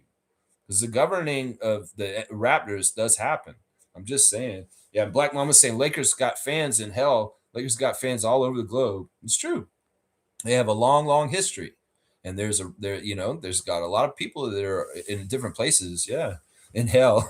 Daniel's saying we lost because Yak was out. That's not the main reason why we lost. We could have won that game without Yak. Yeah, check the rebounding stats for the game. We got crushed on the glass. Okay. Blackhawks saying, I don't think the team was starstruck last night. The way they played looked like bad scouting report. We need better defense on the three-point line, even though we shot better. No, these guys are starstruck. Seriously. Jacoby, Grady, Colin, Jamal, Jonathan, Scotty, even to an extent. In some ways, it's not that Scotty's totally starstruck. It's just, they got to think about what they're doing and playing against LeBron and pinch themselves to a degree. It's a weird thing. It's hard to describe. Jacoby Walter getting interviewed by Lindsey Dunn on the 905 game right now. He's he's had a good little string lately. That's right. That's it right there. Yeah, Black Mama's saying if Yak was here, yes, he's in the paint, and Bi could have held close to the corner, but I wasn't expecting Rui to hit that shot. Big shot moment, the Black Samurai baby. Yeah, I mean credit to Hashimura for making the shot when his number was called in the corner. It's a big deal, and he doesn't hit that shot, they don't get the win right at that moment. So it's like Daniel saying, my bad, we did out rebound them, but mostly from Scotty, Bi, and Sandro. Backup center would have helped. I know, but I call it an autopsy on losses, and I look for cause of death. And the cause of death for the Raptors in losing last night was mistakes, turnovers, bad passes, missed shots, missed free throws, just all kinds of stuff they could have tightened up. In a game that was that close, that's the stuff you point to, because that's stuff that they easily could have changed and that would have made the outcome different. Not just anybody who's not there or missing on either side, because the Lakers can say so much about Luka Doncic. We can say stuff about RJ. We can say stuff about Yak. But I look at the concrete things that the team that did play, that was on the court, could have done differently, that would have swung the game just enough for the Raptors to win. Now, I'm not blaming the refs, and I'm not blaming any of the absences. I'm blaming the guys who played not playing well enough. Just not well enough to do it. Yeah. We started the second, and it's 42-29 already, 9:05 getting a bucket. And they're working the ball inside, and Go-Go gets the position, but they get blocked. And wow, the guy hit the ground hard. AJ Lawson working through the lane. He gets hit, but there's no call. They're not calling fouls. They're letting them play very physical in this G League game. And it's very reminiscent of the NBA right now, too. There's a little bit more of FIBA physicality allowed in NBA and G League at this point. So, yeah, Leaky Black comes back into the game. 9:05 inbounding. Elijah Martin working with it. He gets the ball poked away by Leaky, and he's trying to work against him. Elijah coming down the lane himself. He gets it over to AJ in the corner. AJ takes the three, and he nails it. Big-time shot by the bad man from Brampton, AJ Lawson. That's right. Bad man. That's right. There's a three at the top by Skal Labizari, the center from Haiti. He just hit that shot there, 45-32. Some of y'all were asking about Skal, and maybe we should try and get him. It's weird. He's 29 years old. He's been in the G League on and off since 2016. And you'd think that this guy would go somewhere, but he's looked really good in the last two games for the Capital City Go-Go in these matchups against 905. And somebody's like, why don't we get this Skal guy and put him on the Raptors? I don't know. There's something weird about him. Why didn't he not stick anywhere? He was in Mexico City playing for their G League team for a while, and he hasn't stuck with any NBA team. That's a red flag. There's something wrong there. It's just to say, especially since he's been in the league, in the G League since 2016, guys, before our championship. That's kind of crazy, guys. So there's a red flag there. 48-32, 16-point lead for 905. It's looking like they're 10-0 is going to be their record at the end of this game. Hopefully, it's looking real good with the way the game's been going. There's a drive by AJ. He kicks it out to David Roddy, who takes the threes off, and a rebound by Gilbert. Gilbert bringing the ball back up the court, looking up the court, and he gets a screen around Labizier, and he tries to throw it in the corner to Leaky. Leaky doesn't get it in time. Alondes has it. He's going to take it from the other side. He misses. Olivier Sarr with the rebound. He gets it to David Roddy, coming back up the court. David Roddy does a little shik, and he gets there, and he misses the layup. Gilbert with the rebound, coming back the other way. Fast-paced game all of a sudden. Leaky Black with the layup, and nice off the glass. He tells the ref he wanted M1, but no respect on that one. No fouls today. It's just how it is. Chucky Hepburn drives underneath. He gets it to AJ in the corner. He takes that shot. That's his spot, man. AJ once again from the three corner, right by the bench, turns to the bench of the 905 and just enjoying it. 51-34 now, under 9 minutes to go in the first half. There's a nice leak by Alondes, and 905 coach Andrew Jones does not like it, so he's going to call a timeout because he did not like that breakdown on defense that allowed Capital City to just get that by Williams. So, yeah, we're going to break once again on the 905 game. Yeah, 51-34 for the 905. It's badass, man. It's badass. Let's see. Neil's saying this. The bench with IQ had the bulk of the fouls. This is something they can get better at. You have to say to yourself, if you have top 5 defense, what should it take to get to top 3? I like that attitude. I like that. Let's see. What else you guys are saying in the chat? Black Mama's saying, "Oh, I see. Happy birthday to Trevor." And no Waka Naka is Kene. Okay, it's Kene. All right, cool. Right on. I got it. Kene, good to see you. Long time. Yeah, Raptor Freak. Kenny is one of the originals. Seymour saying 13 points off 30 minutes of play for both Mamu and IQ as starters ain't going to cut it. 13 points off 30 minutes of play. Yeah, I mean, production by the starters needs to be higher. You're right. Yeah. Out there getting YMCA run. Blackhawks saying Gabe was acting out before he fouled Mamu and Scotty like he's on steroids. You think he's got rage from steroids? Maybe, man. Maybe. G League app has the link too. Okay, cool. Mobo had 3 rebounds in under 5 minutes. That was productive. Yeah, he in the game last night. Yeah, against the Lakers. Yeah, he did a good job. Let's see. Kareem saying Raptors 905 already up by 10. Yeah, they're looking good, man. They're looking real good. They're a very good team. They're a lot of fun to watch. Some people come in this chat and say they're more fun to watch than the Raptors, but I think that they're both very fun to watch. So, yeah, there's the Canadian content on the screen right there. AJ Lawson talking to Montreal's Quincy Guerrier, who is not in the game yet. But, yeah, AJ's been awesome. 22 points in the first half. That's amazing. AJ Lawson is going off today, man. He's giving those kids a show. I see AJ's really growing out the beard these days. I guess because it's the cold weather.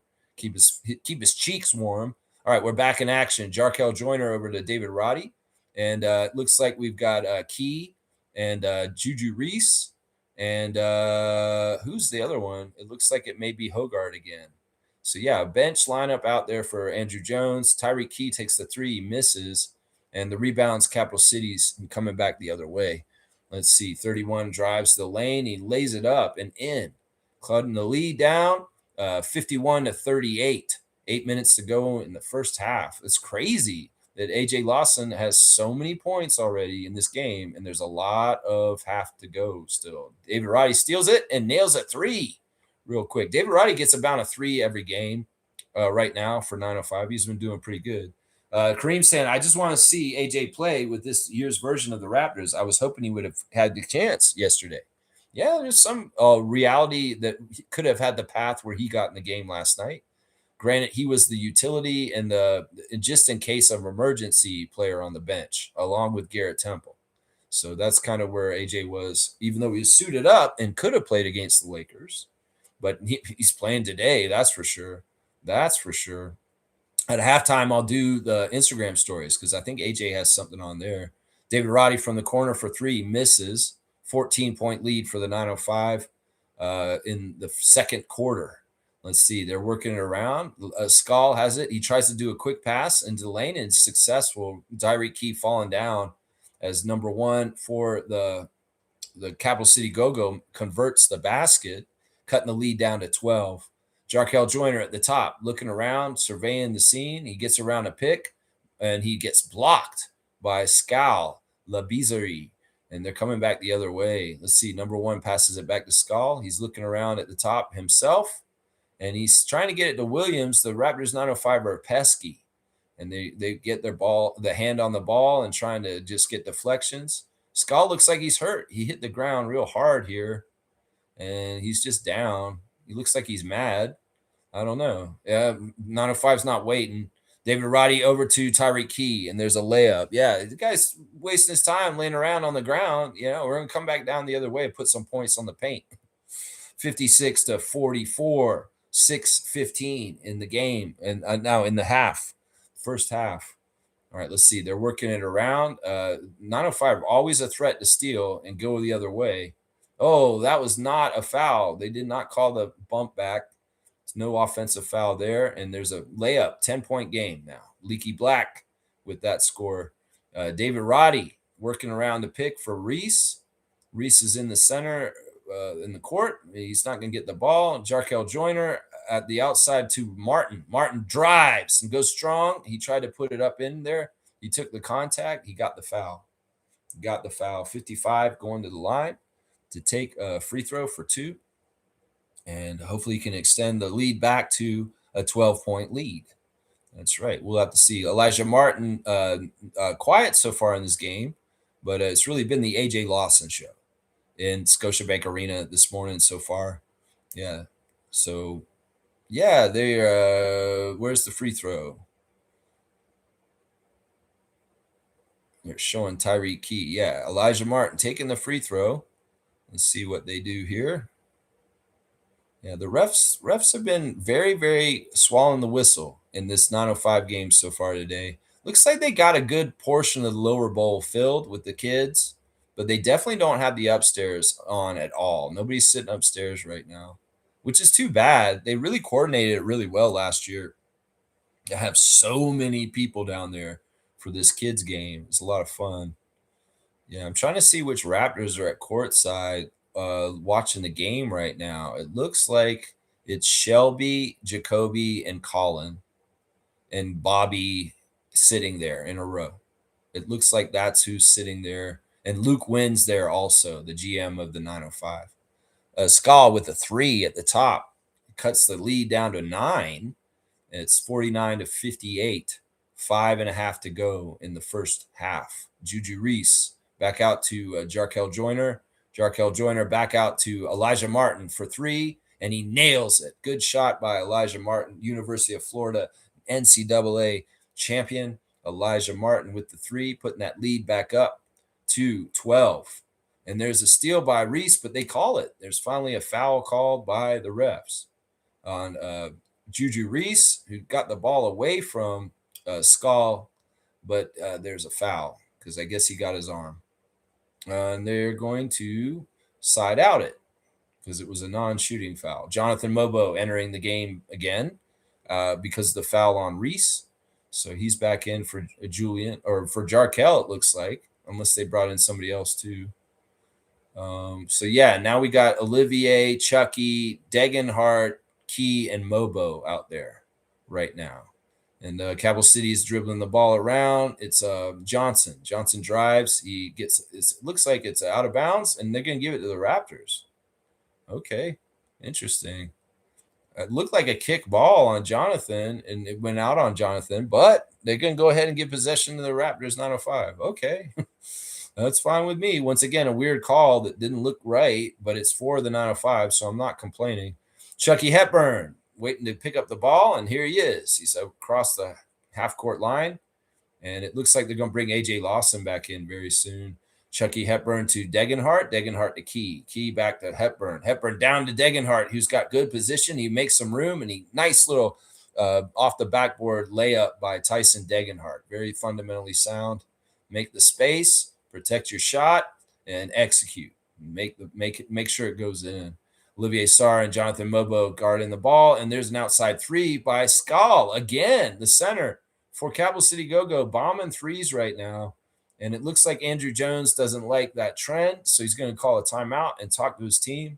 Even though he's got a nice lead, he doesn't want to get anything going too good for the Capital City Go-Go. And a couple of threes made by their center is a little bit of a sign to say, let's talk about this. So 11-point lead for the 905. We're going back to break.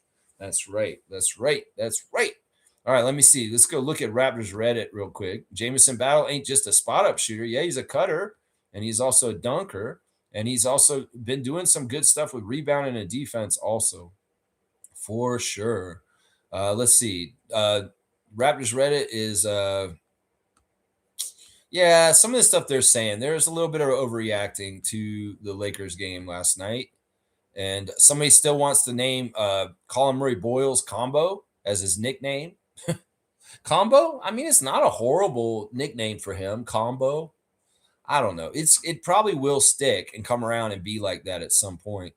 We found out yesterday that former MLSE president Tim Lewicki has been pardoned by Trump. And one of the 1,500 pardons that Trump's been giving out to different people, a lot of them white-collar criminals that make a lot of money, that pay him money to get out of it. And well, Tim Lewicki's on that list. Tim Lewicki has gotten in some legal trouble in the last few years. And well, he's not in them anymore because he's been pardoned. So just a little note about I love Tim Lewicki. He's a real catalyst for the Raptors to be good because when he was in charge of MLSE, he did a lot of good things for the Raptors. So I can't get mad at him at all. I can't get mad at him. So they're showing the two ways of the go-go, and they're not here right now playing against the 905 today. Jameer Watkins of Florida State, Sharif Cooper, one of the best scorers for that team, and of course the backup big Tristan Vucevic, who's been playing most of the games for the Wizards because they need him on that team. So yeah, that's it right there. That's it right there. All right, they're going to come back to action now. We're back in action, and the 905 have the ball. Chucky Hepburn coming across the half-court line, guarded by Gilbert. They're looking. Tyreek Key sets the pick. Jonathan is another pick, and there's a switch. They got AJ Lawson shooting a three. He's been on fire. Jonathan had the rebound. He lost it. Capital City Go-Go coming back the other way. Leaky Black trying to work from the other side. He comes around and he drops it off, and there's a dunk by Skull. But I think there was a call and a foul before the dunk, and it's probably going to be either Leaky at the foul line or side out. I don't think he was shooting, so maybe they're going to do a side out here. There's no penalty because there's no fouls being called. So there's the side out.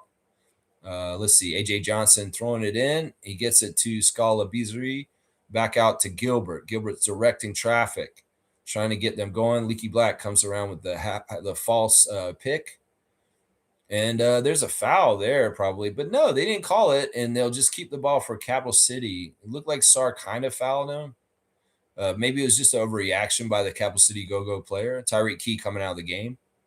And he'll be replaced, I'm sure, by Elijah Martin. There you go. Elijah Martin back in. So, yeah, the Capital City inbounds it. Under 4 minutes to go in the first half. There's Williams trying to drive. He gets the ball hit out of his hands. No foul. Just out of bounds on the Raptors 905. Yeah, they're letting them play good defense. Like, people can hit the ball. People can strip and do stuff, and they're not calling fouls in this game. It's very interesting. Skull gets the shot, but he misses it. Yeah. So, yeah, interesting stuff in the 905 game today. Really, really good game so far. With the Raptors 905 winning so far, hopefully they'll be 10-0 by the end of the game. AJ Lawson for three again. He's been not bashful shooting. That's for sure.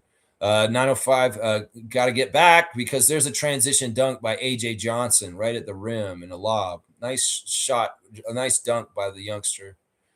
Jonathan Mobo back out to Chucky Hepburn. He's directing. He wants to pick. He goes the other way down the lane. He fights through it. He tries to shoot. He gets blocked. Yeah, that's the tough thing. These levels are different than college, guys. Some of the stuff y'all could do in college, you cannot do in even G League. Forget about it in the NBA. It's just a different game. I'm telling you. That's a big thing about transitioning from college to these leagues is that, these guys are so much faster, so much bigger, and so much stronger. And, you got to respect all that. And in some ways, it's just really hard. It's really, really hard. You thought you were a badass in college, but it's really, really hard on this level. It's a whole other level of hard. That's what I'm saying. So, yeah, let's see. We got, we did the birthday today. It's Trevor's birthday. I guess I'll do straight goods on Canadian goods, guys. All right, y'all. Let's talk about basketball. Canadian basketball. Well, did you know that there's a team coming called Toronto Tempo? Straight goods on Canadian goods. The Toronto Tempo are going to be Toronto's WNBA team, and they're going to be playing next year. So you should check them out. You should follow them. You should go and subscribe to their YouTube channel. You should buy their stuff like this candle I bought, Toronto Tempo candle. But yeah, straight goods on Canadian goods, Toronto Tempo. And my old friend, Freddie Rivas, and his friend, Catherine Naker, are going to be coming out with a brand new podcast called Tempo Check. And they're going to be doing it specifically on the Toronto Tempo WNBA team. So check that out, and it should be awesome. There they go. They're showing the Raptors on the screen again. Jama's there too. And there's Jacoby and Colin just watching the game. But yeah, Colin, you don't have to play on the 905 because you're playing big-time minutes on the Raptors, but just think you might play here sometime, maybe. I don't know. Maybe not.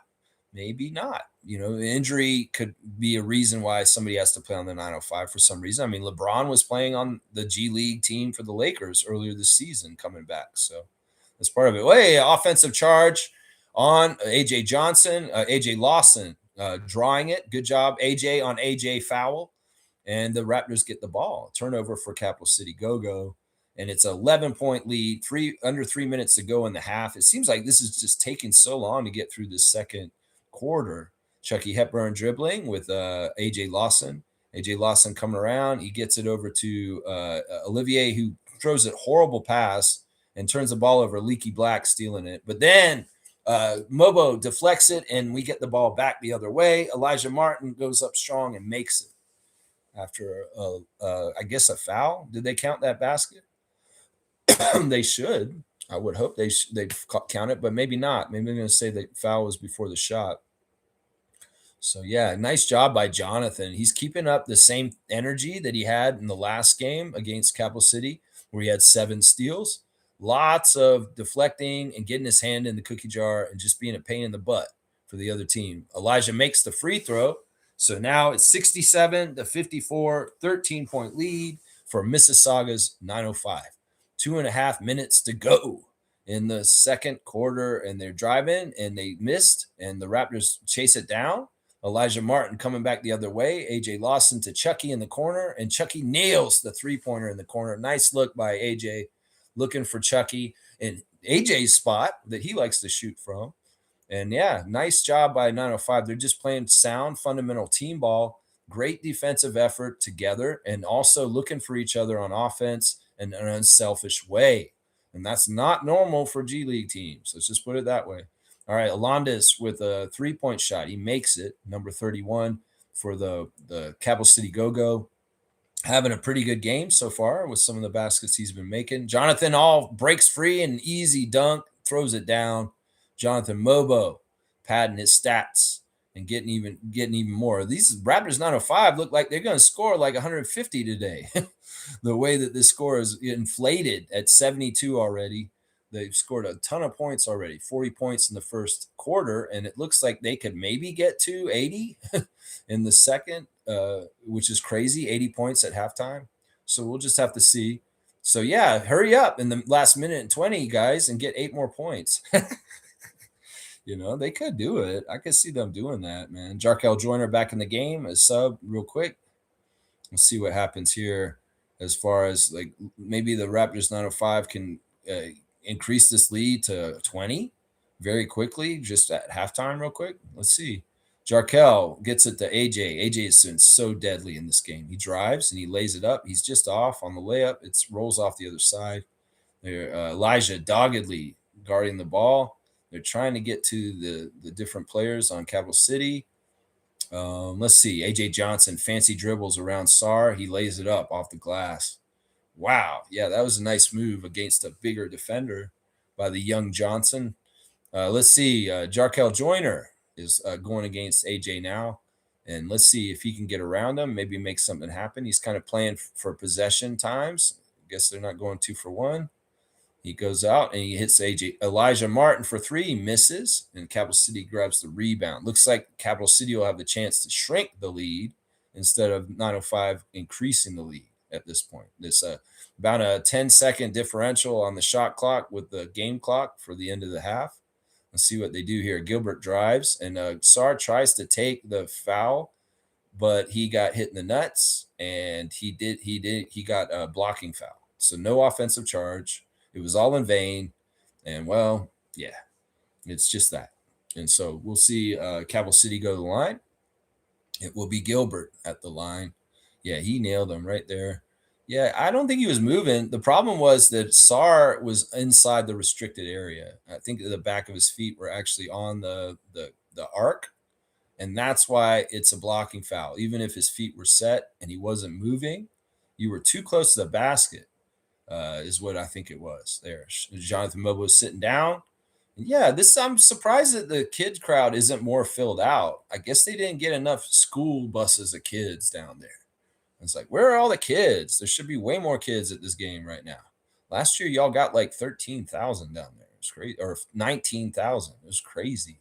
All right, the free throw is good. It's a 10-point game now. So Capital City very effective at cutting down the lead in the last 2 minutes of the half. Jarkel Joyner looking around. He gets Tyreek. Tyreek's been his buddy off the bench, and Tyreek tries to lay it up. He gets pushed to the ground, so he's going to go to the line, but he misses the shot.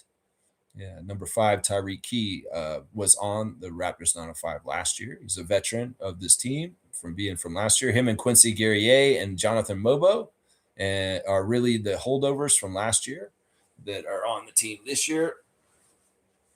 So, yeah, let's see. Tyreek's going to get one shot for 2. Hopefully he converts it and puts the lead back up to 12 for the 905 going into the half with just less than 3 seconds on the clock before halftime. Yeah, we'll have to see what happens here. Yeah, G League action on early morning on the Raptor Freak channel. Watch along. Calling the action here. Julian Reese comes in for rebounding purposes off this rebound. Let's see what happens here. Come on now, Tyreek. Make the shot. And it's good. Of course, he's a good shooter. He's got good form, good fundamentals, and he makes the shot. 12-point lead for 905. There's a long baseball pass, and it got tipped, and they actually got it, but then there's a huge block by Elijah Martin jumping way up there and blocking it right at the end of the half. So we're going to halftime, and the 905 have a 12-point lead. Great stuff by 905. They want to get that perfect 10-0, and, well, they're online to do it with this kind of a lead going at halftime. That's right. Let's go. Let's go. All right, let's see. Loy's saying Tyreek Key is the guy that went through the public tryouts, right? No, he came to the 905 last season from Europe. He was playing in a Belgium professional league, and then he came and he signed. He was a free agent signing by Luke Wynn, internationally scouted. That's where he came from. But the guy who's on our team right now that is from the tryout is Bediako, Jaden Bediako. He's from the Toronto area, and he's a big man. He's a center, and he is the walk-on this year. Last year, the walk-on was Evan Gilliard, the second. This year, it's Bediako. Bediako is the tryout, the public tryout guy. Let's go do. They're interviewing AJ Lawson, who's having a fantastic game so far. Let's go do the Instagram stories real quick while we're at halftime, and I'll probably do the classic card in just a second, guys, too, just to get a lot of the stuff we do in the halftime out of the way. But I'm also going to get the box score for this game that we're watching right now, just to kind of look at some of the stats at halftime here. It's amazing. AJ Lawson has 24 points at half, 7 of 12 shooting, 4 of 8 from 3, 3 of 3 at the free throw line, 1 rebound, 1 assist, 1 steal, a plus 11. That's amazing. Elijah Martin, 19 points on 5 of 7 shooting, 2 of 3 from 3, 3 of 3 at the free throw line, 4 rebounds, 2 assists, 1 turnover and 2 blocks, a plus 11. Yeah, those guys are the leaders. And Tyreek Key off the bench, 5 for 6 for 13 points. Good stuff right there. On the other side of things, it really has been Skal with 12, Alondes with 12, AJ Johnson with 11, and Keyshawn Gilbert off the bench with 11 also. All right, let me see. Did I not put the Instagram stories up? I guess I didn't. I guess I'm like, I don't really want to do them or something. I don't know why. All right, let me see. What should I do then? I'll do the classic card real quick, guys. I know there's not a lot of you guys here right this second, so we'll just have to see who does what. Yeah, Elijah got that block right at the end of the half. That was pretty good right there. Let's see who we got. Yeah, we'll do this one. I think we just did this card, though. Let me just get a different one. So I believe we just had the exact same card. All right, I want to do third time's the charm. Let's get a different one here. Man, these are too hard. In some ways, I don't want to do the really, really hard card right this second. Oh, that'd be too weird because I think this is the card we had yesterday. No, we had it like 2 days ago. All right, let's not do that one either. I'm like just gonna pick and choose one card out of here. Okay, yeah, we'll do this one. This is the classic card of the day. All right, first person to write the full name answer on the classic card gets the points. Man, this is too easy. Look at that. Look at this card. It's a Raptor card. Isn't that awesome? Who is that? Who's this classic card of the day? We better know this. Marc Gasol. That's right, Kaloy. Marc Gasol. Look at this beautiful Marc Gasol Raptors card. Is this why he's on the Raptors? Yeah, it is. That's awesome, man. I didn't even know this was in the classic card box. We actually got a Raptor card. We've been getting Raptor cards recently. We got like Vince and Scotty in the recent time. So, Chloe, you're going to get 33 points for Marc Gasol because we're doing it by their number. So, yeah, Marc Gasol. And it's Kaloy today. Cool. And we'll do 33. So you're getting 33 points for the classic card of the day. Yeah, there you go. All right, let me see. Should I go get the I'm going to keep looking through my tabs. What do I want to do still on here?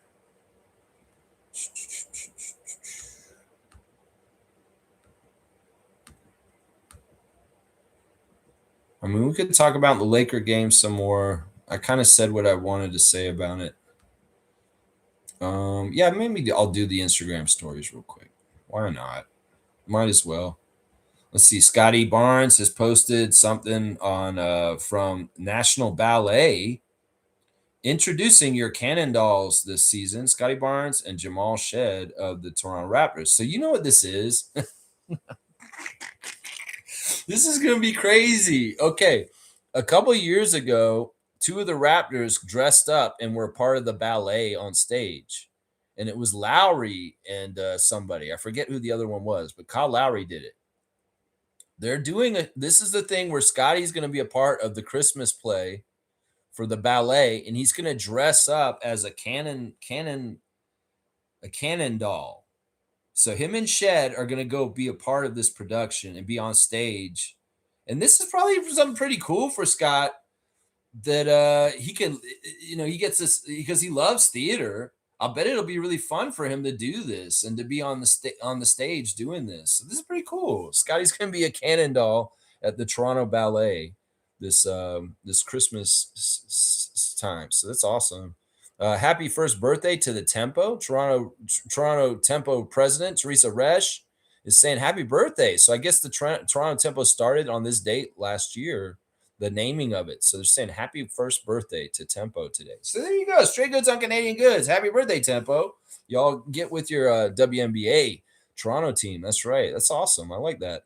Andrew Jones is posting stuff about the game today. It's funny. He's got AJ Lawson on his Instagram, and there's AJ Lawson on the screen for the 905 game. He is playing really big right now. There he is with his coaches right there before the game, Justin and Drew. Let's see what else we got in the Instagram this morning.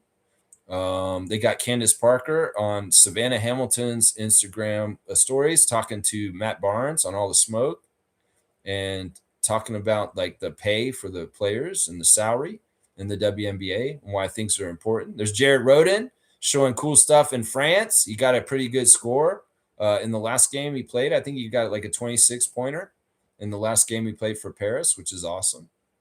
The Raptor is in the studio this morning on breakfast television. It looks like doing flips, wearing a City Edition jersey, looking cool in it. Yeah, the Raptor is so funny, man. He was on breakfast television this morning, I guess, running around doing handstands and flips and just being goofy as he always is. Let's see. There's the walk-ins from last night with a game against the Lakers. Yeah, warm-up views. There they are trying out the balls with JT Orr and Pat Frere, Brandon Ingram trying out the balls to get them ready. I thought that Ingram would have more of a get up to get at the Lakers because they traded him.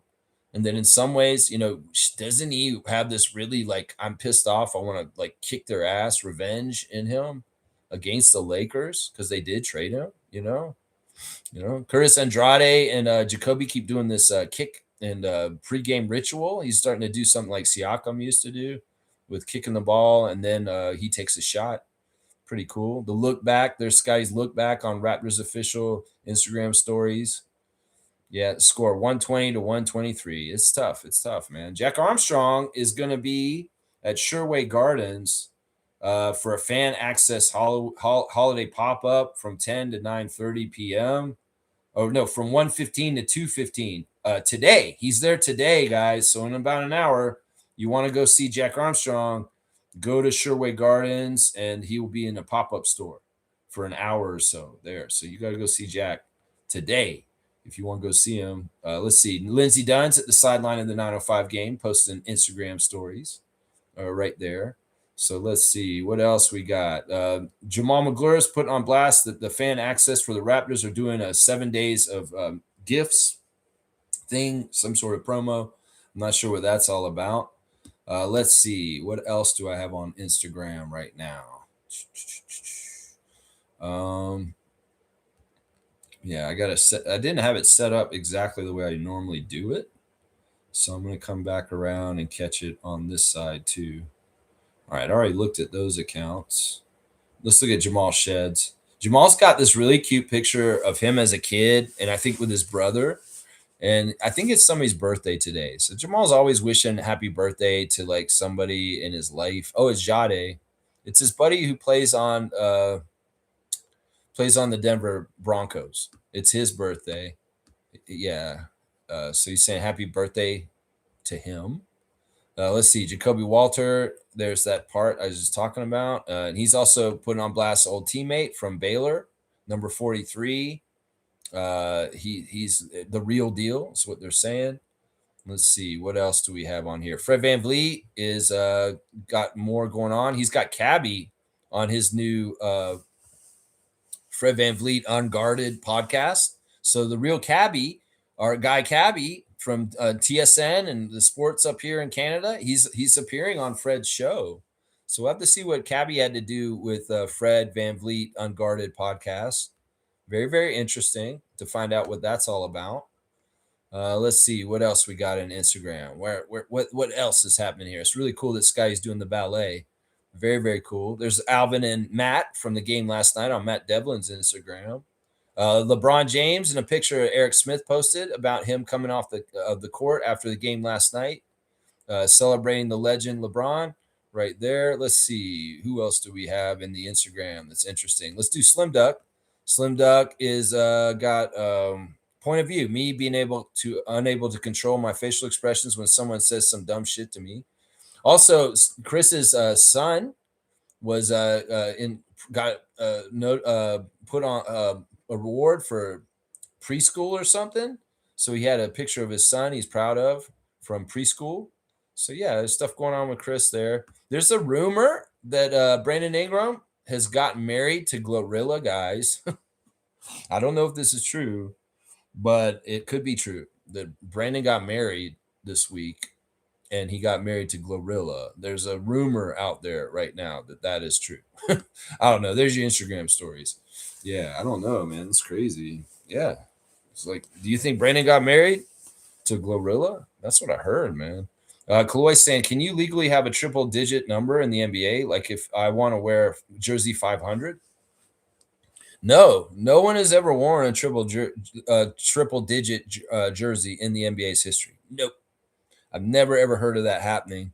You can have 99, you can have 00, you can have 0, but that's it. You can't, all the other numbers in between. But no, nobody's ever worn 100 or higher. Yep, you can't. Trevor's saying this. Thank you for all the birthday shout outs. I appreciate all of you. Yeah, man. I hope you have a fantastic birthday.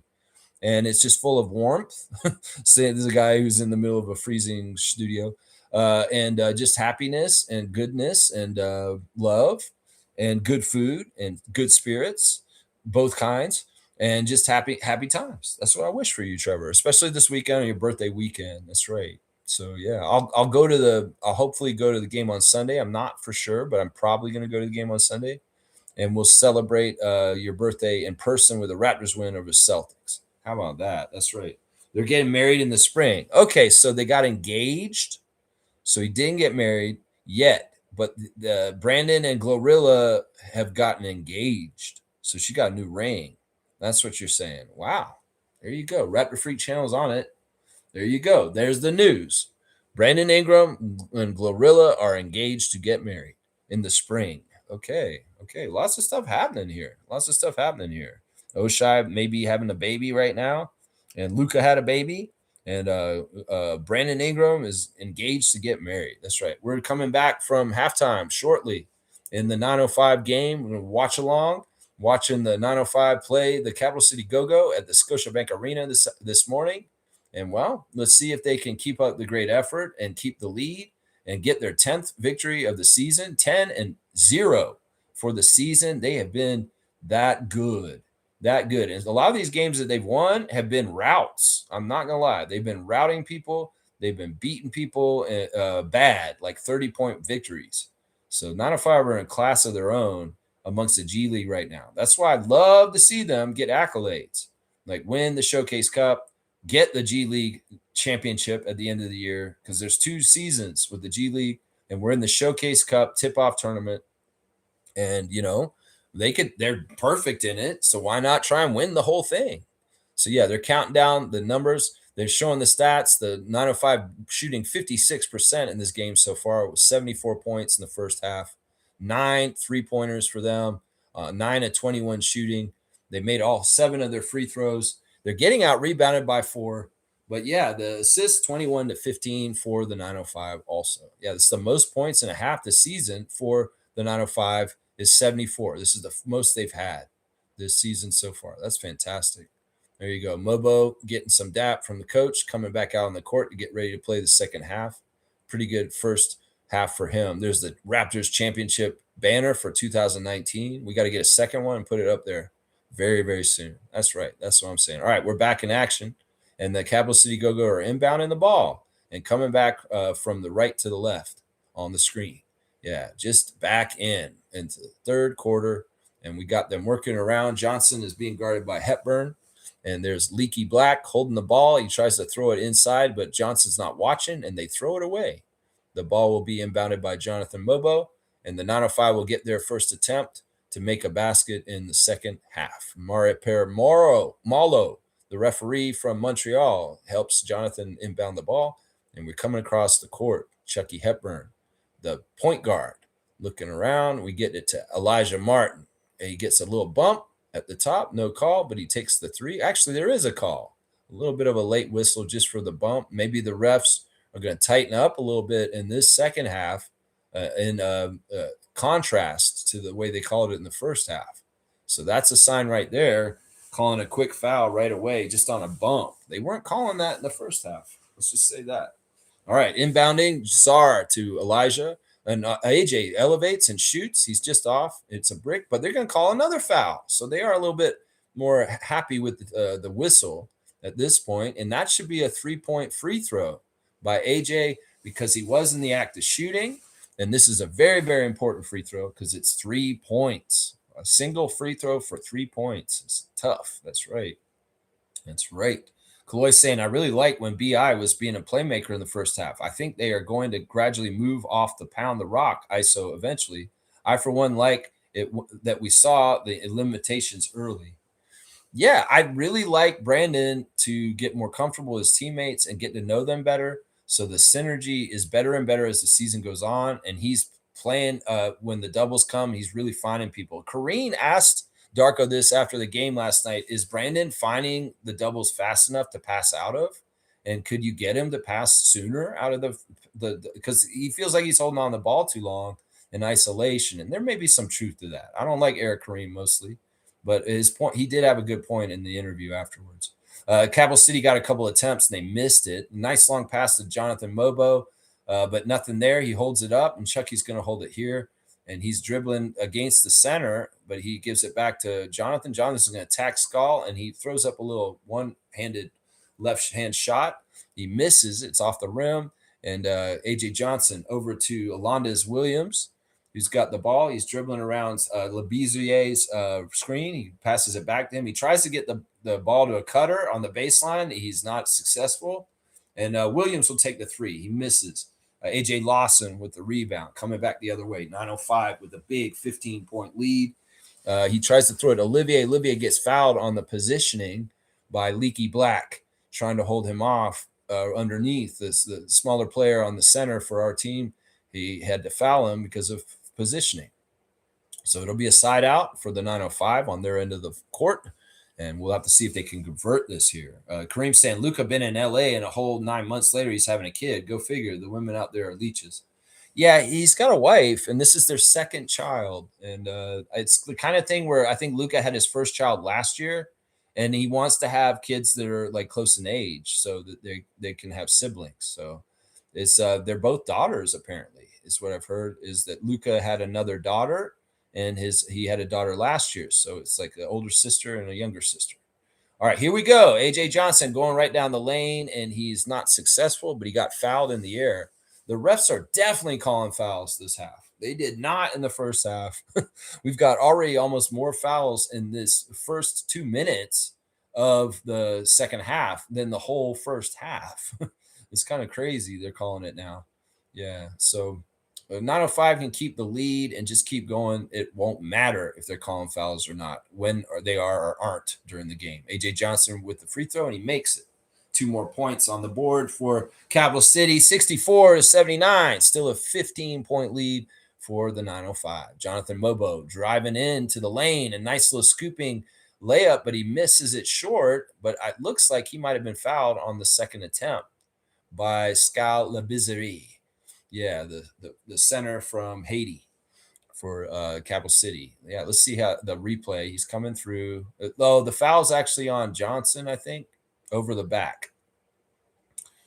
Foul on AJ Johnson, it looks like. Yeah. All right, Jonathan, make the free throw. It counts for 2. At the end of the game, when there's 2 minutes to go, the free throws are all measured out and shot. Wow, he's lucky he got that. God is definitely on Jonathan's side. He bounced the brick flat off the back of the iron, and he just caught the front of the rim, and then it came and bounced in just barely. Those are not normally made that way. That's right. A miss by Capital City, and we're coming back the other way. Mobo with the ball in his hand again. He gives it to Lawson. Lawson drives down the lane, high off the glass, but once again, another foul. These refs are really, really liking the whistle. All of a sudden, this is crazy. It's like night and day with the first half. I was like, these guys don't want to call nothing. And now they're calling it every single time down the court. James is saying a lot of unnecessary Ingram hate yesterday. He makes high difficulty mid-range shots, late game situations. He's a closer. Yeah, anybody who's coming at Ingram in a negative or hateful way, you just stop. The man's going to really pay off for the Raptors over a long, long term for all kinds of different reasons. And people that are like that are knee-jerk reaction people that are saying all kinds of stupid stuff. Some, once again, I'll say it's not necessarily our people. It's people infiltrating and trying to cause problems. It is not necessarily our people. So yeah, there's a little bit of a fall down by Chucky. They don't call it. It may be going for the offensive foul on the screen, but there's a layup by AJ Johnson getting around the defender. So now it is 83-66. The Raptors can get a 20-point lead on a 3 right here. And there's the 3 by AJ. He's just rimmed it out. It didn't make it. And the rebound by Capital City coming back the other way. It's right down the middle, and he misses the layup, and a big rebound by Elijah Martin. He gives it up to AJ in transition. He tries to go. He gives it back to Martin for a long 3, and he nails it. What a play. That was sloppy, and good job by AJ, not losing the ball and falling over and getting it back to Elijah for that nice 3 there. That was a good play. All right, let's see. Williams for 3. He hits one for Capital City, cutting that lead back down to 17. It was at 20 for a second there. So now it's 72-86 for Raptors 905. Let's see, 8 minutes to go in the third quarter. They try and throw the ball inbounds to Olivier Sarr. Yeah, so wait, no, 69-86.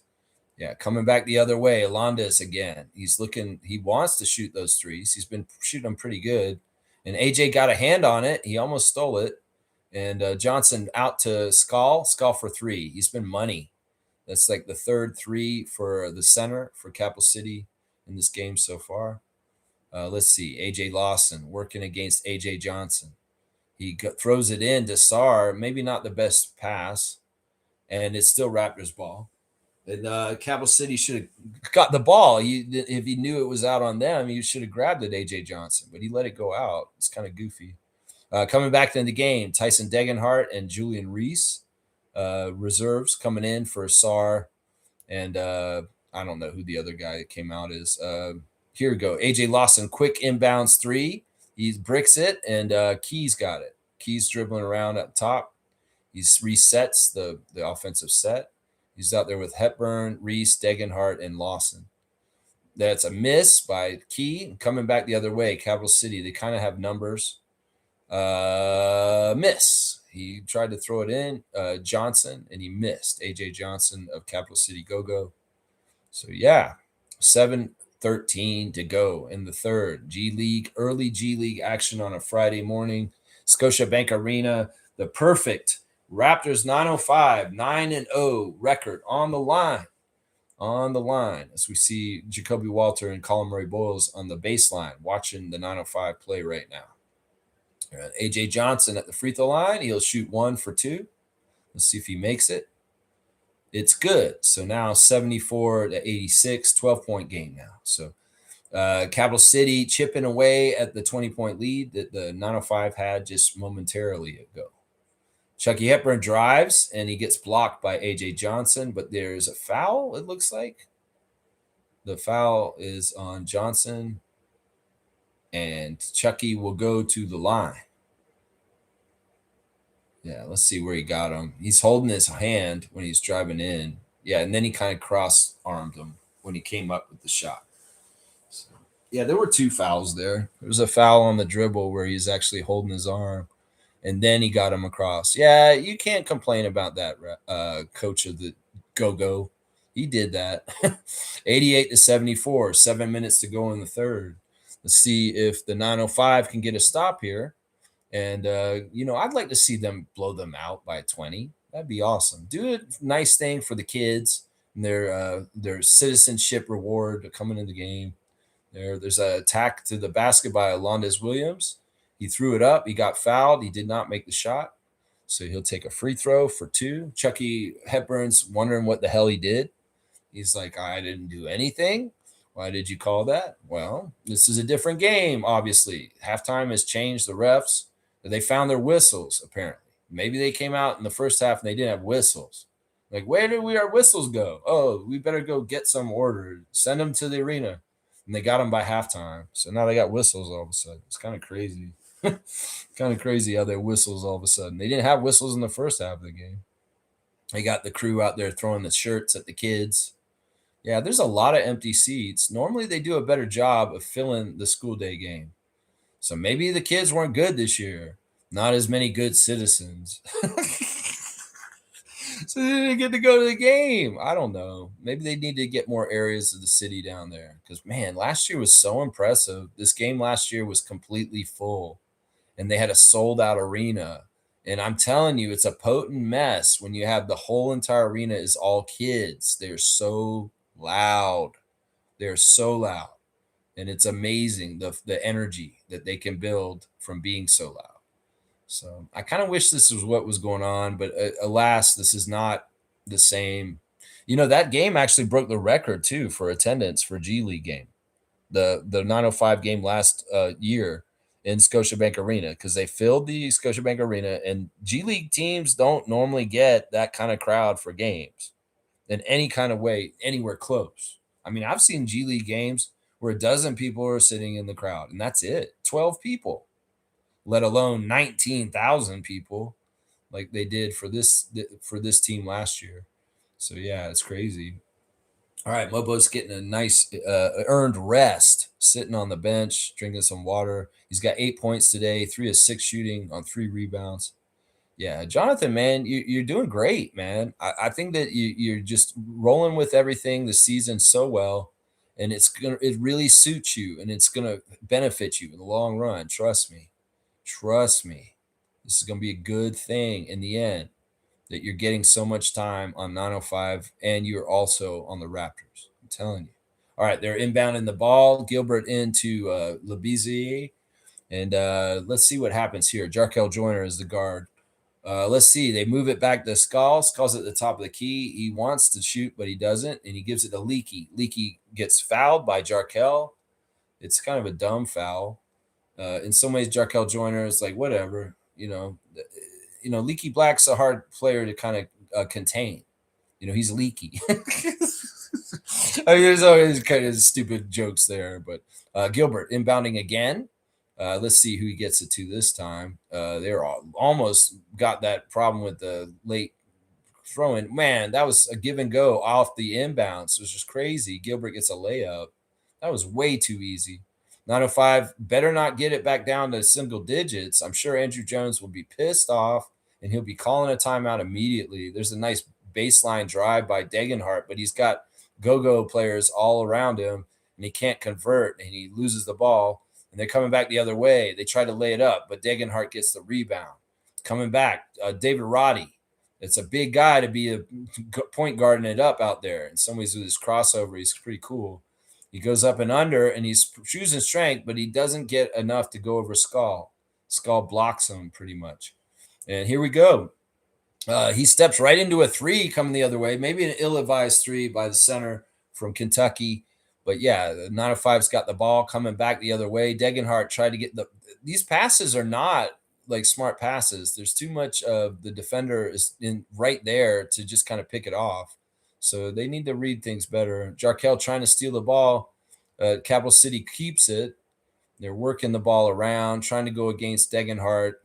A lot of fancy dribbling by A.J. Johnson. He drives, and he lays it up. Nice scorer.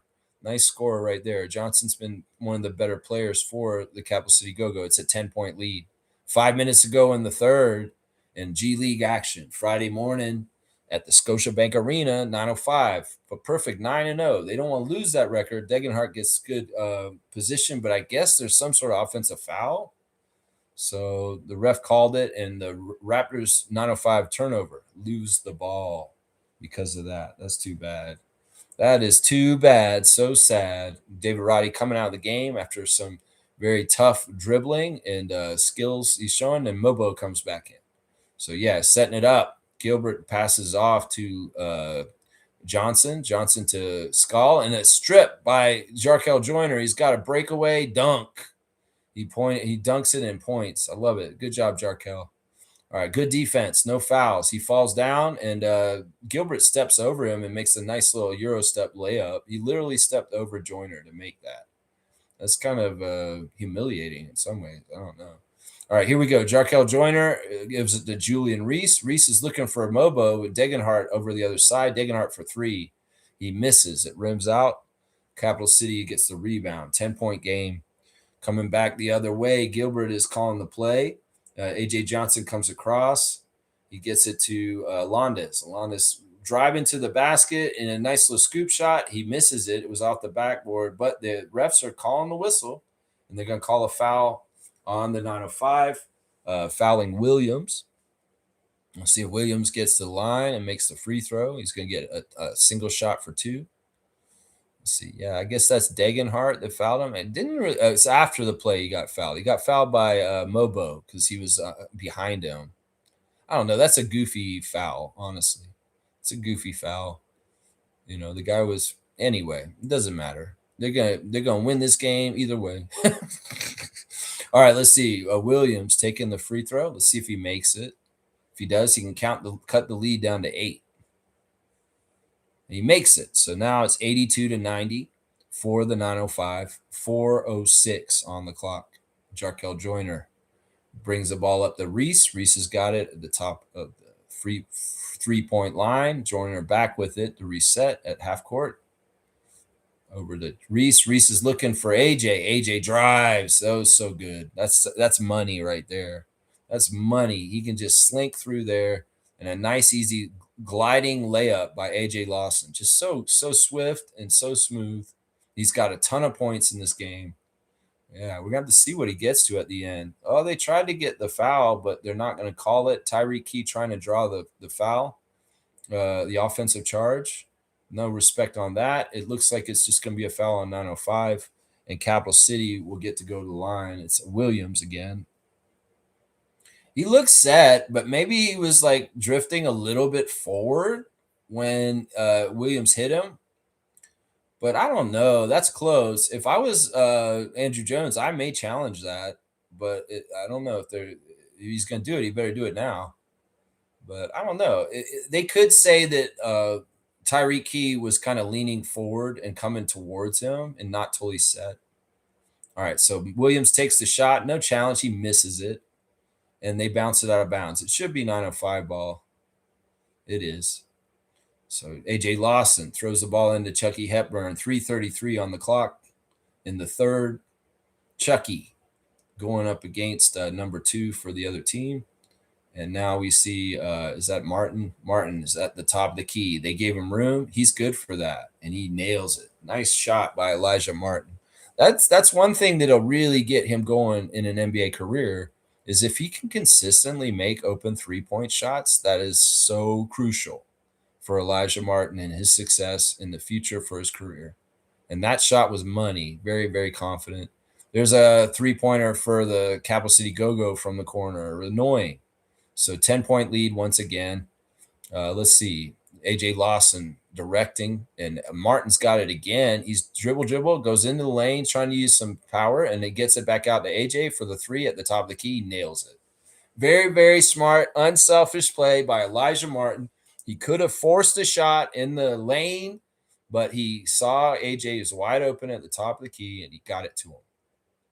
Gilbert dribbling against A.J. He does a quick spin, but he gets it out to the corner to Londas. Londas is trying to go up and under, and he gets around the defenders of the 905. He makes it. Martin with a long pass to A.J., trying to get it down there quick, and it's a foul on Capital City. A.J. Lawson hitting the ground with a big smile. He loves that up-tempo game. In some ways, he's built for this. He's built for this. That's right. And Quincy's in the game, so we got our Canadian content up to 2 out of the 5 guys on the court. Our Canadian guys for 905 right now. It's pretty cool. Pretty cool. Pretty cool. Yeah, 2.5 hours into the watch along. Yeah, we're going to have one more quarter to go. And excuse me. Yeah, it's like fun to watch these 905 games in the morning. I've enjoyed doing watch alongs for the 11 a.m. games. And I think this will be something that I normally do for these kind of games on these days. If there's going to be an 11 a.m. start, I think that I'm just going to push my show later and do the watch along with the game, because I do enjoy calling the game a bit and watching the game with you guys. In the morning it works with my format. I'm not going to do it at night because I'm not live streaming at night. But yeah, I'll do it in the morning, especially with the FIBA stuff too. I'll be doing that too at times. Isaac Campbell, good to see you, man. Thank you for the starting 5 of Lex. I hope you're enjoying my goofy call during this school day game with all the yelling kids. Look at those crazy kids making all that noise. Get loud. This is the kind of crowd I want at Scotiabank Arena for regular Raptor games. We need these kids here all the time because they bring it. And they're the most passionate, pure fans for the Raptors for the right reasons. No parlays, no BS, like toxic lab, get out your microscope, science lab fans. No, the kids just love the team, and they root for the team because they want them to win. Defense, let's go Raptors. That's right. It's the most pure and true fandom, and none of this jaded stuff. That's right. Defense. There you go. The Fencer and Saturday Night Live. There you go. Saturday Night Fever, I should say. Here we go. All right, we're back in action. We got the 905 with the ball, and Quincy has the ball at the top of the key. It's good to see Quincy Guerrier of Team Canada with the ball. Oh, wait, no, that's Elijah, but Quincy's out there too, I think. Yeah, he's out there. I see him. Elijah's got the ball. He gets it to AJ, Chucky. Chucky's working against Gilbert. He shoots over him, and he's short. It bounces off the back of the backboard. Coming back the other way, Capital City Go-Go, 11 points down, 98-87, under 2 minutes to go in the third quarter. Let's see, Gilbert takes a shot near the three-point line. He nails it, nothing but net. Now we got a closer game. It's a 9-point game, 98-89. Elijah Martin working at the top with the dribble through his legs. He's trying to get Olivier Sarr, but Olivier Sarr is not doing nothing. The Raptors now 5 throw the ball away. Martin trying to throw the ball to Hepburn and not connecting there. Yeah, Trevor's saying today is Toronto Tempo's birthday, 1 year today. Yeah, I mentioned that in the Instagram stories that Teresa had posted that saying happy birthday to the Tempo, and it was my straight goods on Canadian goods, y'all. Toronto Tempo, WNBA Canada's WNBA team. So there you go. That's your straight goods on Canadian goods. Support Toronto tempo. Chucky for an open three, missed it. See, that's the stuff I don't like. Elijah will make it though. And there it is, right there. Elijah will make it. Chucky missed it. Elijah made it. 101 to 89. We've broken the century mark on that Elijah Martin shot, and we got there before the fourth quarter. Yeah, under a minute to go. Third quarter, they're setting it up. Williams over to Gilbert. Gilbert is looking around. He comes around a screen from Bach. He's going in the lane, and it's out to Leaky Black. Leaky back over to Williams. Williams for three, misses it. Quincy Guerrier with the rebound of Team Canada. That's right. Elijah Martin, slow dribble up. A nice little hop dribble. He comes a little bit of footwork and stepping. He's going down the lane. He gets fouled. And wait, no, they're going to call an offensive foul on the Raptors? What is the call here, refs? Because it seems like Capital City's happy and the 905 are not. Maybe a foul on Olivier Sarr? I'm not totally sure. He got in the lane. He got hit. Oh, offensive foul on Sarr. Yeah, it's probably on Sarr. He's holding somebody. Yeah, I'll just blame Sarr. All right, here we go. Gilbert coming across the court. Martin is on him.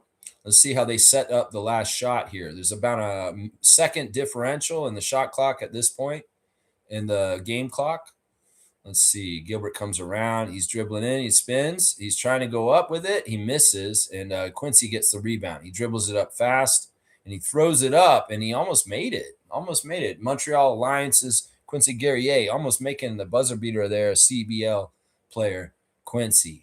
Yeah, that's pretty cool. Yeah, Pat McCaw, when are you going to play again? Pat McCaw's on that team, and I'm like, when is Pat McCaw going to play for the Raptors 905 again? You know, he's a legend. You got to love Pat McCaw, three-time NBA champion. He's also a G League champion. He's a champion in a couple different ways. So, yeah. All right. We're getting down to this home stretch, last quarter of the game. And it's 101 to 89, 12-point lead for the 905 at Scotiabank Arena, a morning game, a school day game with the kids getting loud. I see one of the kids has got a Siakam jersey on. That's awesome. That's awesome. Those kids are, like I said, just pure fans. They know how to root the team in the right, healthy way. And some of the people in Raptors Nation could learn from them children. I'm just saying on how to be a true fan for your team and standing by them and not chicken littling or overreacting to a last-second loss to the Lakers last night.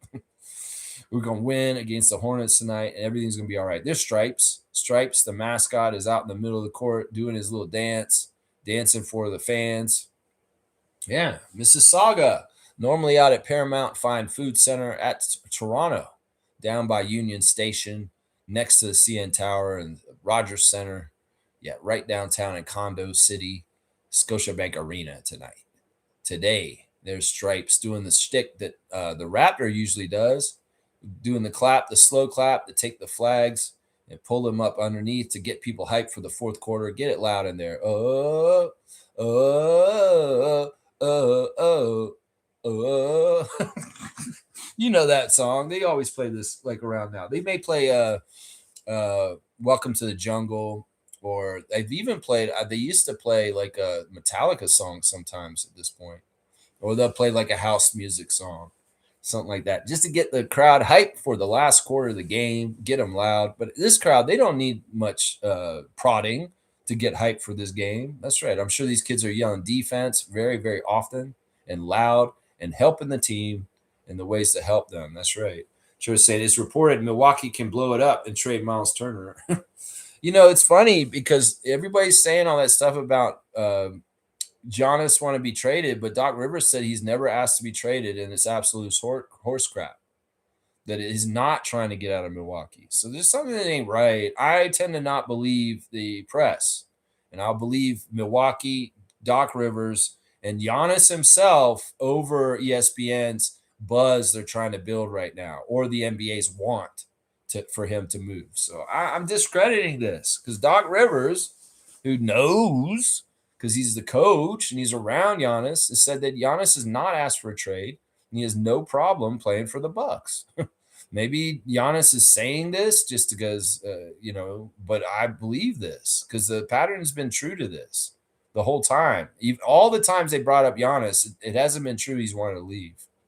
And that's been true every time.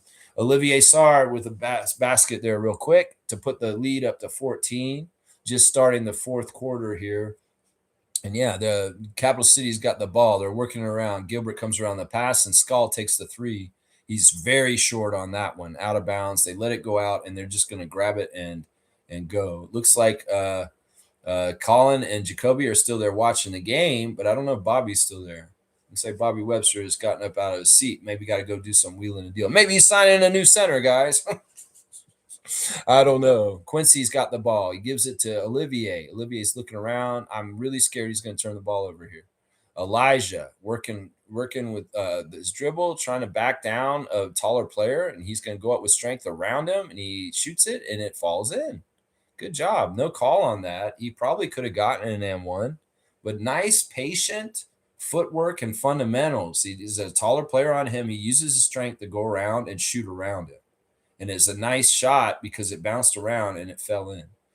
Rebound has been tipped back out, and Capital City gets a second chance off of a miss. And they're coming down the lane. Gilbert lays it up off the glass. 91 to 105, 10 and a half to go in the game. Let's see. Jarkel Joyner, dribble, and he gives it to Elijah. Elijah's been kind of the star in the second half so far with what he's been doing. It was A.J. Lawson in the first half, and Martin's been a bit more prominent in the recent past of the game. Quincy falls backwards, and it's an offensive charge. Yeah, that's a goofy foul right there. In some ways, he was like kind of out of behind the backboard in no man's land, and he kind of fell into the defender just to make room. He's pushing off there too. So yeah, I don't know. It's a weird call. Either way, the refs are definitely calling fouls this half. They weren't doing it the first half. So yeah, 9:05. Got to watch out. You don't want the Capital City Go-Go to go on a run here in the fourth quarter and keep it close and try and steal the game from them. So they need to go ahead and keep scoring.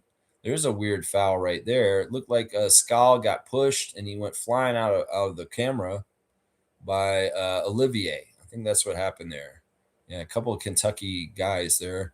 Let's see. Isaac is saying this. TSN posted a picture of Giannis in a red Raptors jersey on their Facebook page. It includes a question asking, who would you trade for Giannis? I replied in the comments, the Toronto Maple Leafs. You get a dunk. That's amazing. Yeah, see, they're stoking it right there. That's a symbol of the press not really being realistic in what's happening. And they're just trying to stoke shit. And in some ways, it's like, what are you trying to do, TSN, with your bullshit? 188 for Isaac Campbell for being witty and writing the right thing there. There's a long three by Capital City. They miss it. And I guess it's a shot clock violation or something. But the ball is now the Raptors 9:05. We're coming back the other way. 14-point lead, 105 to 91. Good games here. Good to see G able to watch both the game in this chat for a bit. Let's make it 10. That's right. We're going for 10-0. We're in the last quarter. The Raptors 9:05 have been controlling the game pretty much from the start. And, well, you got to keep that good lead and just ride through this game and land the plane and get that W. There's a steal by the Capital City Go-Go. It looked like the player was out of bounds when he hit the ball, though. The ref may have missed a call there. Jarkel gets the rebound on a miss from Go-Go. Alas, even though they got that shot attempt, they missed it. So Jarkel gets it back out to AJ. He's got one of his threes. He's missed it. And Julian Reese is grabbing the ball now and trying to handle things there. Let's see.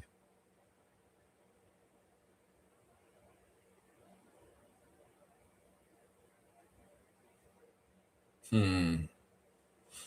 don't know what he's dumping over there. Some guy's dumping something in my yard. There's just like contractors here working on stuff, and I'm just wondering what this guy's doing exactly. Hopefully it's nothing too crazy. Anyway, all right, let's see. All right, there's a foul, and it looks like 9:05 are getting the ball in the out of bounds. It's side out, and David Roddy will inbound it. Elijah Martin's coming to sit down for a breather. He'll probably come back to finish the game. We got Joyner, Lawson, Roddy, Key, and Reese out there, primarily a bench lineup with A.J. Lawson. There's Jarkel Joyner with a nice little short shot. Usually you'd be money for that, but he was just off on that, and they couldn't get the rebound. Capital City coming back strong. They miss a couple of really easy shots, and they miss another one, and it's a travel. At a certain point, if you're going to be that ineffective at doing things, the ref will just put you out of your misery and just call it travel. That's what happened right there. Those guys had point blank layups, like at least 4 right there. And 2 different guys on the Capital City Go-Go could not get that ball to go in. And a little bit of credit to the irritation, the defense of the 905 being in the periphery causing that. So, yeah, they've got to give them some credit for that. All right, let's see. We're working it around. AJ's got the ball in the corner. He's taking a 3. He hit the side of the backboard really bad. So what are they calling? Is that out of bounds because it hit the side of the backboard? Or no, there's a foul. They called a foul, and it's on Capital City. So it's the Raptors 905s. Let's see what happens here. Man, this guy keeps dumping out this stuff. I wonder, hopefully it's just like some sort of, I don't know. Hopefully it's nothing too crazy or toxic. I don't know. Either way. David Roddy is going to inbound. He's got it to Reese. Reese is looking around. He's got the height advantage with that spot. And Degenhart is back in the game too. You see Degenhart to Roddy. So they took AJ out. Jarkel with a very long 3. He had to do it partly for the shot clock. He missed it. And Capital City's coming back the other way. 14-point game. Gilbert over to Williams. Williams for 3. He misses it. Very, very off. Coming back the other way. Joyner around a Roddy screen. He throws it into Degenhart in the post. He gets it over to Key on the other side. Key for 3. It's in. 3 for Key. Key hits the 3. That's right. It rhymes. It's good. And it's a timeout by Capital City Go-Go. That's right. Let's go. Andrew Jones is getting on these guys and trying to tell them, we got to do this. We got to do that. And we get this right, and we can finish this game. And 10-0 will be our record. That's right. We're going to break on 905 Capital City Go-Go game. There you go. There you go. Yeah. All right. Well, yeah, it's been fun watching the game. It's a little bit of a drag. This has been a difficult stream. I apologize yesterday for losing the audio on my show when Seymour called me from Calgary. That was weird, man. It's like it knocked out the microphone, and then all of a sudden I had to do pantomime for the rest of the show. But yeah, it was good. We got the classic card in. We did the straight goods on Canadian goods, and we still got to the end of the show. But yeah, often, if I have some sort of problem like that, I'm not getting upset about it because I'm just like, you know what, I'll just get to it tomorrow, or it's just what it is. Who cares? I got the preview in for the Laker game for the most part yesterday before the audio technical difficulties happened. Ooh, there's a hawk flying around above my house. Ooh, that's cool. Yeah, ADHD. Sorry. Yeah, all right, we're on break. They're getting ready. Let's come on. Get hyped. Crowd. Come on, kids. Get out loud right now. They're employing the kids. Get louder. Get louder, kids. Come on. You're supposed to get loud. Your parents usually tell you not to be so loud. This is the time when you can do it. And people want you to get loud. Sometimes kids, we don't want you to be loud. Maybe in a movie theater or at a restaurant. We don't want you to be so loud. Maybe now you can be loud. So be loud. Most turnovers per game this season, the Raptors 905, 19.2. So I guess they're 4th most. Yeah, but in some ways we're causing turnovers too. Is that what the stat is? Most caused turnovers or most turnovers for the team? Because that seems like most turnovers for the team. Because we do have a lot of turnovers, but we do cause a lot of turnovers too. I don't know whether we're up or down on that cumulatively, whether we cause more turnovers, we have more turnovers ourselves. I think that we cause more turnovers because we're winning. We are almost 10-0. So, all right, we're back in action. Gilbert is dribbling against Hepburn. Hepburn's got him guarded pretty good. He's staying in front of him. Over to Williams. Williams has got Roddy on him. He comes around and he's doubled. They leave Gilbert, but Degenhart comes back to him. Williams for 3, and he nails it. This guy has not been the guy to leave. Don't leave Williams. He's been hitting 3s all game long, and guys, that's not the right person to leave. All right, we see Chucky dribbling around, trying to find a place to go, and there's a foul. It looks like somebody is holding Tyson Degenhart. That may be what it was. Not totally sure. Let's see what they do. Side out, probably.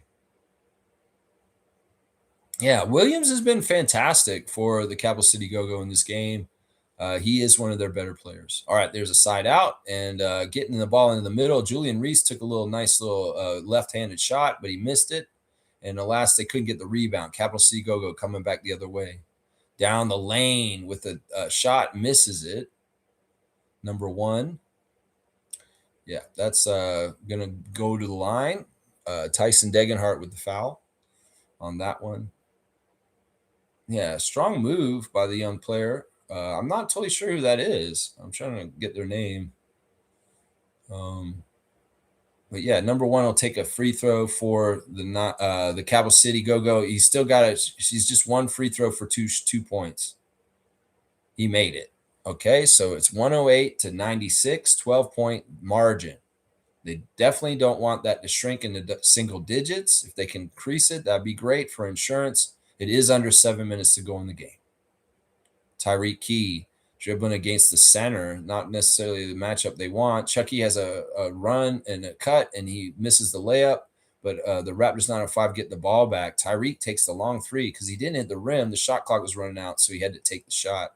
Coming back the other way, Johnson against 2 Raptors 905, and he makes it. He gets fouled, takes the contact, and makes it. Great scorer in A.J. Johnson.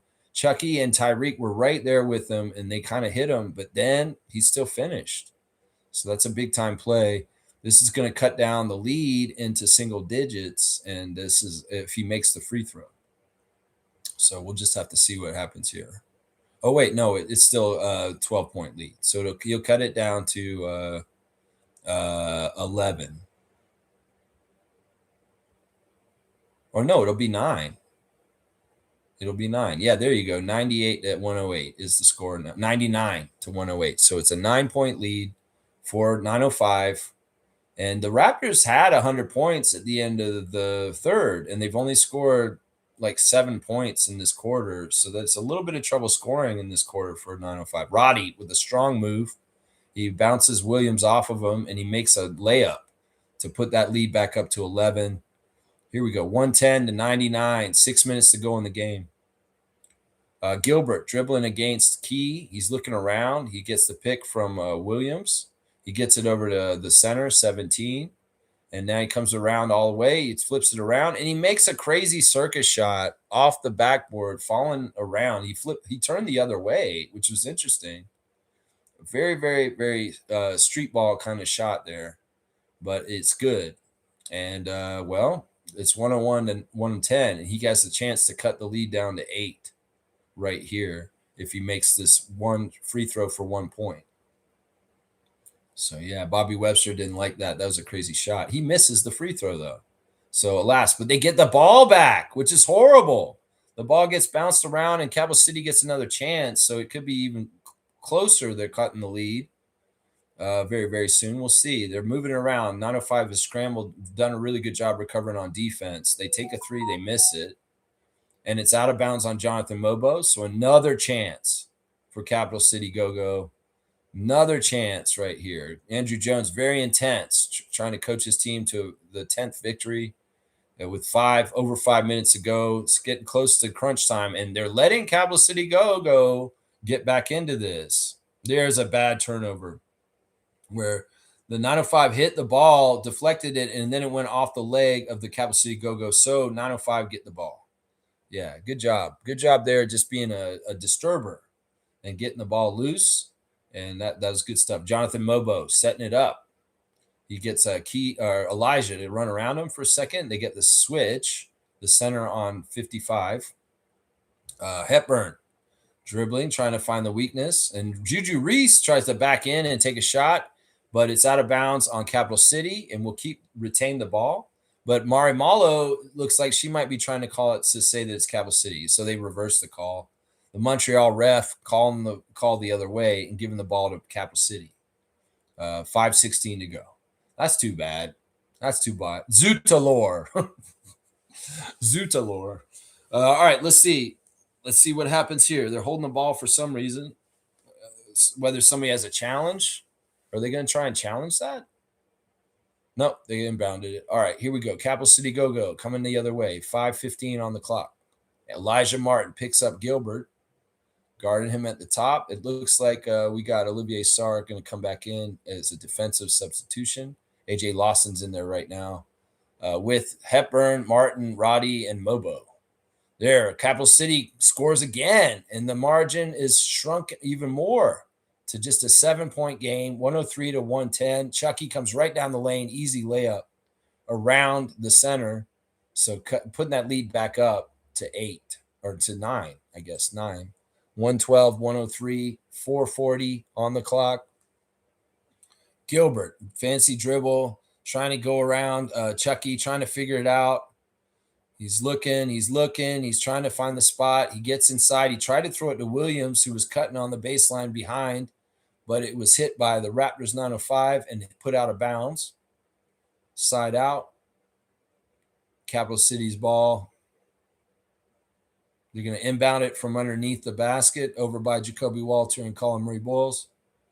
He throws it in. Gilbert's got it at the top. The shot clock is at 3. He comes around, tries to throw it up in a crazy circus shot like he did before. He doesn't make this one. It was very close, though.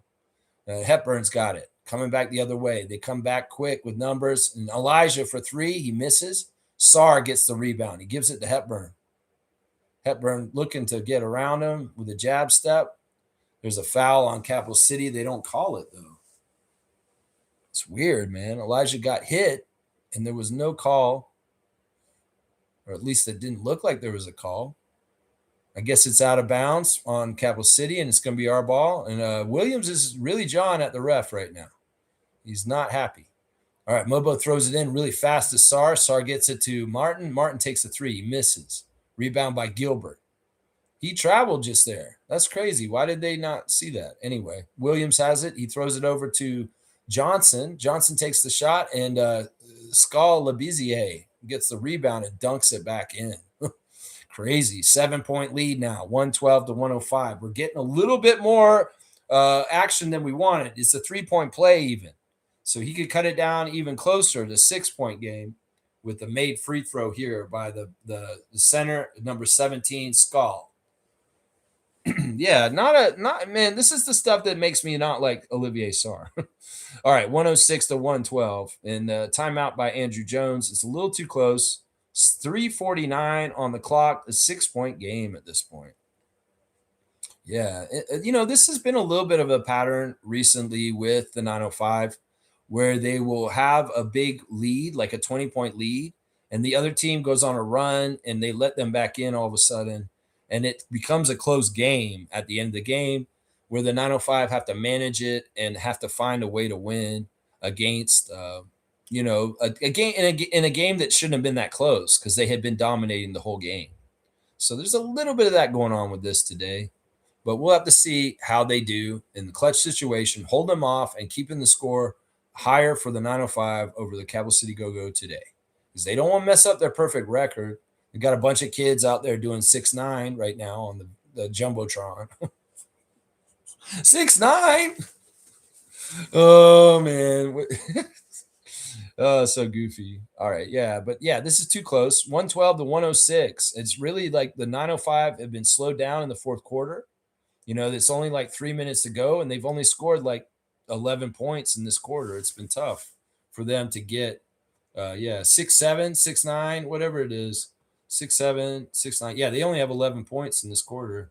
17 points for Capital City. Yeah, they've gotten slowed down a lot in this one at this point. Yeah, let's see. Infamous saying, can I petition to have Sarr name changed to Sharman? Dude plays extra soft. Yeah, I mean, Sarman, I don't know. I won't disagree with you. He's so annoying, man. Like, it's like I said before, if I had his height and I was able to have like some of the things that he has, man, I'd be a way better player. I don't know what's going on with him. It's weird. Mischief's here. Thanks, Lex. I could never find these games on YouTube. No problem. If you want to know how to find them, you got to go to the official website of the Raptors 905 and go to their schedule, and they'll have a direct portal from there. You can't go on YouTube and put it in the search because it's unlisted.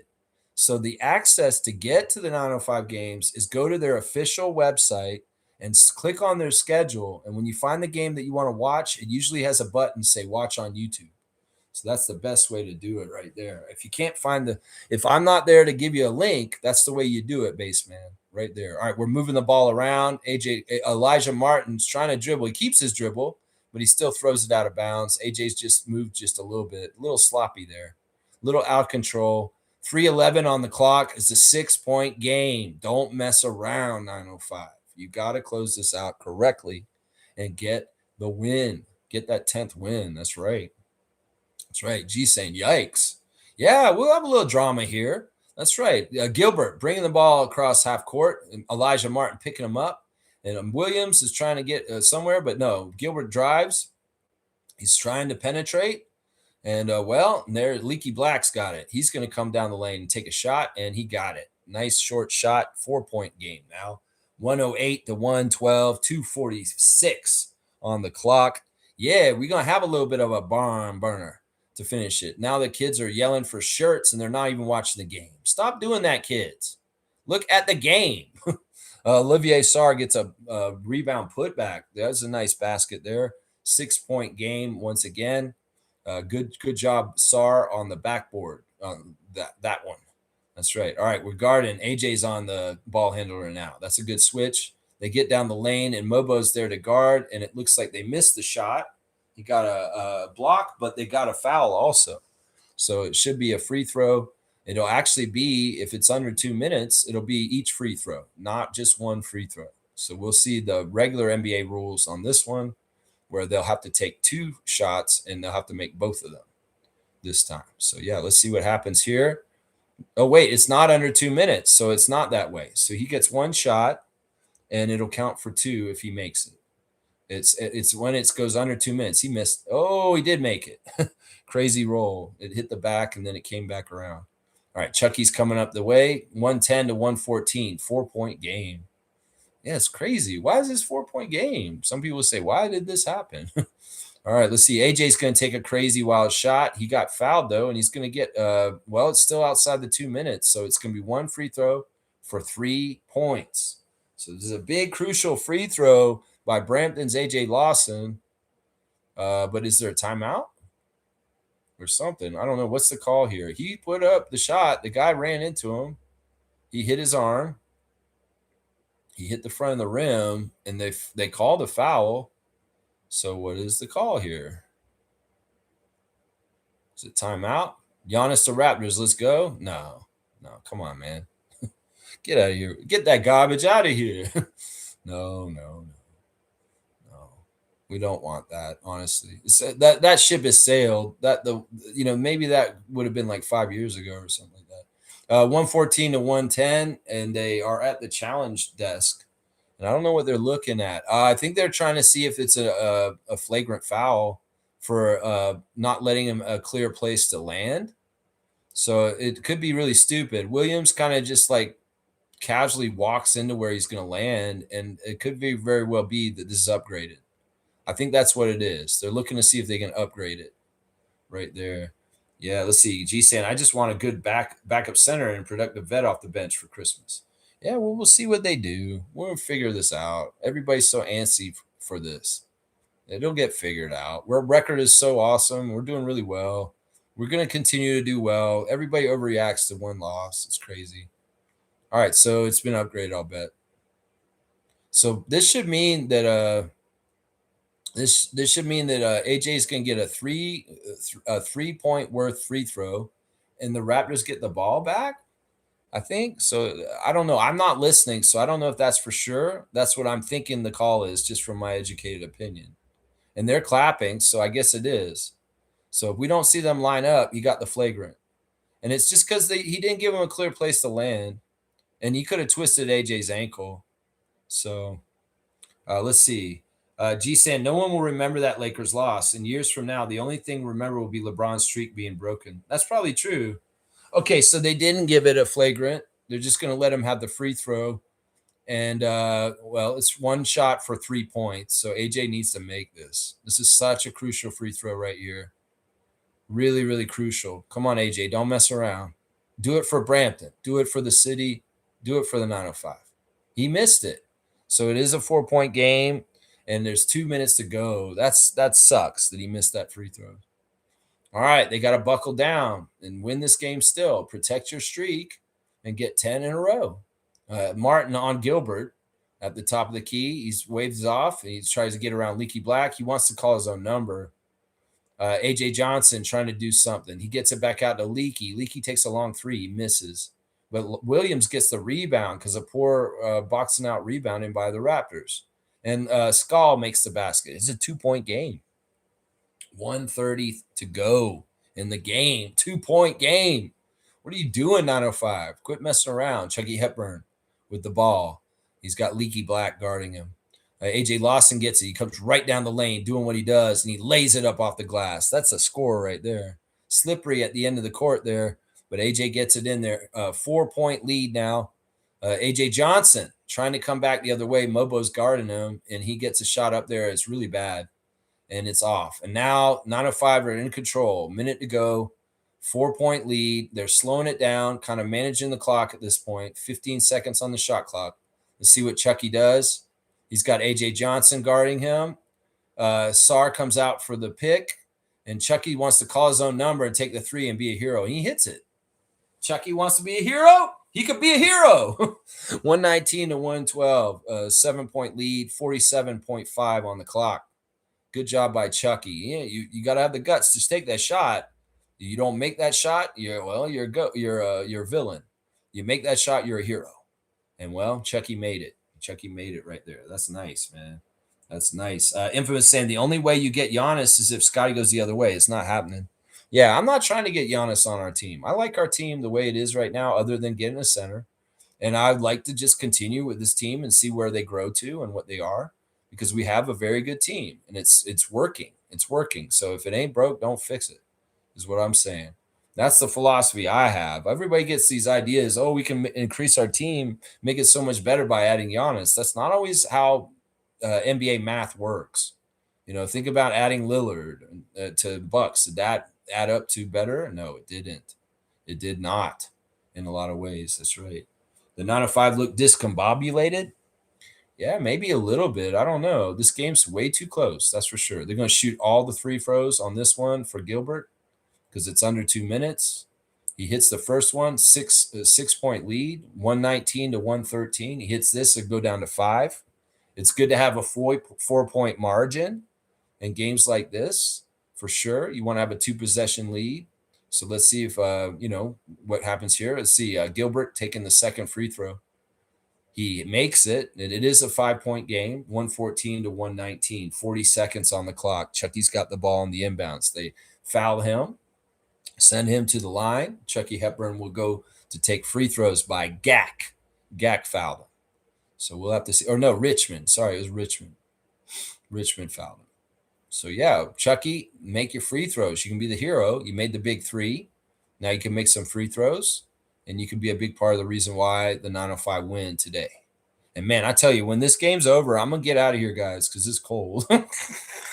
And I'll be done over 3 hours on the show with the watch along and the preview and the reaction.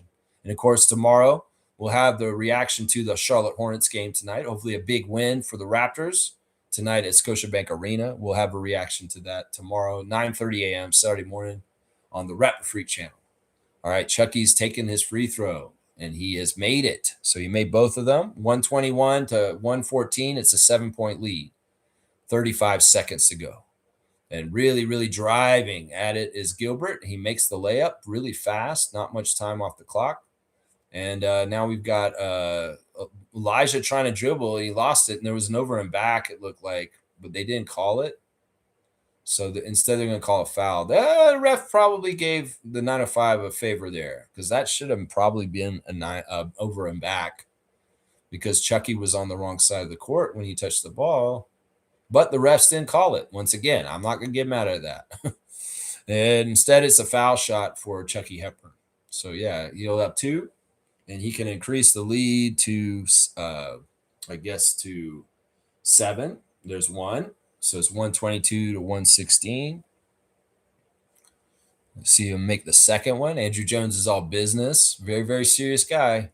Very, very, very serious. He ain't messing around. He ain't trying to waste his life. That's for sure. He is not. No, he's not. That's right. 10's coming. That's right. Big W coming. Chucky can hit this, so ice it. There you go. That's pretty good right there. 123 to 116.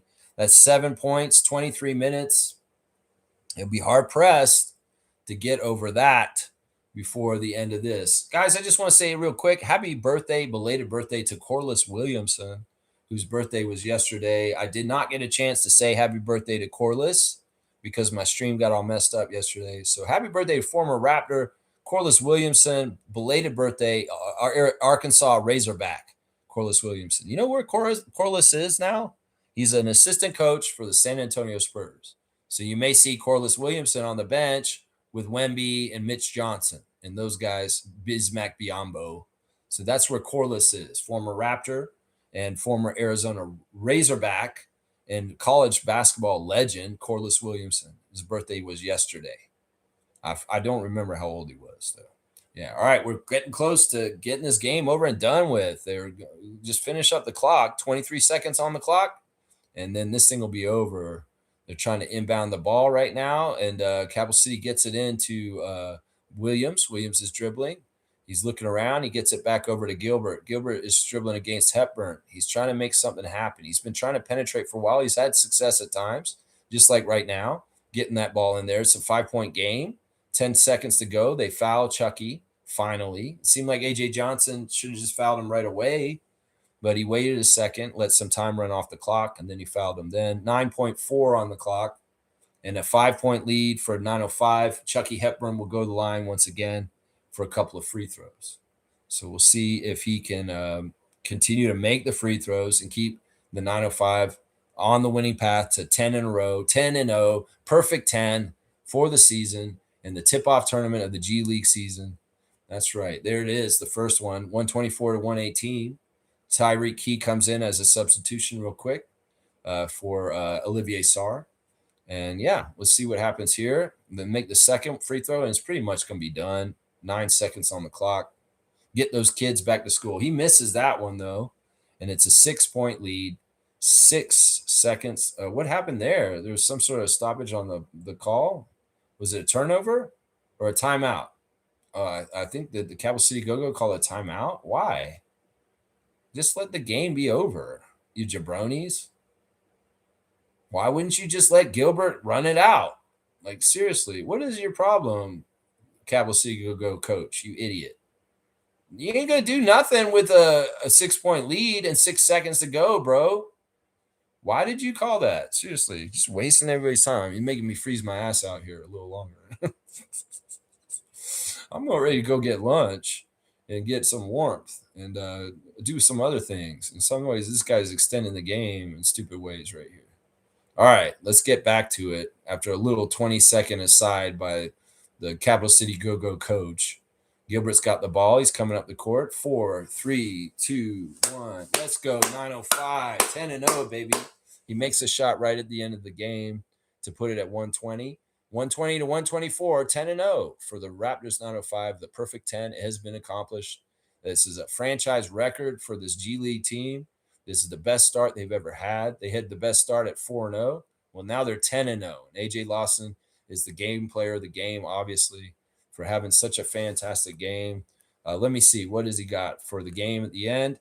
It looks like that AJ ended up with 36 points on 10 of 20 shooting, 5 of 14 from 3, 5 of 6 from free throw, 3 rebounds, 2 assists, 0 turnovers, 2 steals, a plus 14 for Brampton's AJ Lawson. Elijah Martin, also a great game, 32 points for him on 10 of 16 shooting, 5 of 9 from 3, with 6 rebounds, 3 assists, and a steal and 2 blocks, a plus 12. Chucky, 3 for 10 with 15 points and 11 assists and 0 turnovers. Fantastic. And off the bench, Tyreek Key, 16 points in 16 minutes on 6 of 9 shooting, 2 of 5 from 3, 1 rebound, a minus 11. So good contributions from multiple 905ers in this game. Colin Murray Boyles and Jacoby Dappin, the players as they leave the court, giving dap to Olivier and Tyreek and Jaden, Bidiaco, and everybody there. Fantastic stuff. Elijah Martin getting the interview with Lindsey Dunn after the game. Fantastic string of games for Martin. He's been really been top notch with his outputs, getting a lot of 30 games in the last few games. So good job by Elijah Martin and then Raptors 905. This is a career high in points today. 32 points for Elijah. He's giving all the glory to God once again. Yeah, good stuff, man. All right, I'm going to tune out, guys. I appreciate everybody for watching the Raptor Freak stream. 3 hours of fun. Nameless is here, still streaming, bro. Give this man a break. Well, we did a watch along for the 905 game today, and they just finished up. They're a perfect 10-0 record, winning their 10th game of the season just now. That's right. Neil, good to see you, man. Peace to you guys. Let's go beat the Charlotte Hornets tonight, Raptors. I feel like with their injuries and different things that are going on, I could go over real quick once again what is happening with the Hornets as their injury list is pretty extensive. It looks like Josh Green has been recalled from the G League, so he will be around for the Hornets tonight, it looks like. Trey Mann is questionable with a knee injury. Ryan Kalkbrenner is questionable. Brandon Miller is questionable. Pat Connaughton is out. LaMelo Ball is probable. Grant Williams is out, and Colin Sexton is out also. So quite a few injuries for the Hornets tonight. On the Raptors side of things, Oshai is still gone, and RJ is still out, but Jakob is back. So that is the latest lineup news. The referees for tonight's Raptors game against the Hornets, Tony Brothers is the crew chief. He favors the Raptors. Natalie Sago is the referee. She favors the Raptors. And Leon Wood, the former NBA player, is the third ref. He favors the Raptors also. I appreciate everybody watching the Raptor Freak stream. Marathon, 3 hours and 15 minutes of me talking basketball, well, watching a 905 game. Sync it up with the game. You can watch it with me if you didn't watch it now. But yeah, great win by 905. Congratulations to Andrew Jones. I hope everybody has a fantastic Friday and enjoy the Raptor game tonight. Hopefully a win over the Charlotte Hornets. And I'll be back tomorrow. Let's go 905. And happy birthday to the Toronto Tempo, first birthday. And let's go Raptors beat the Charlotte Hornets tonight. Let's go Raptors. Let's go Raptors.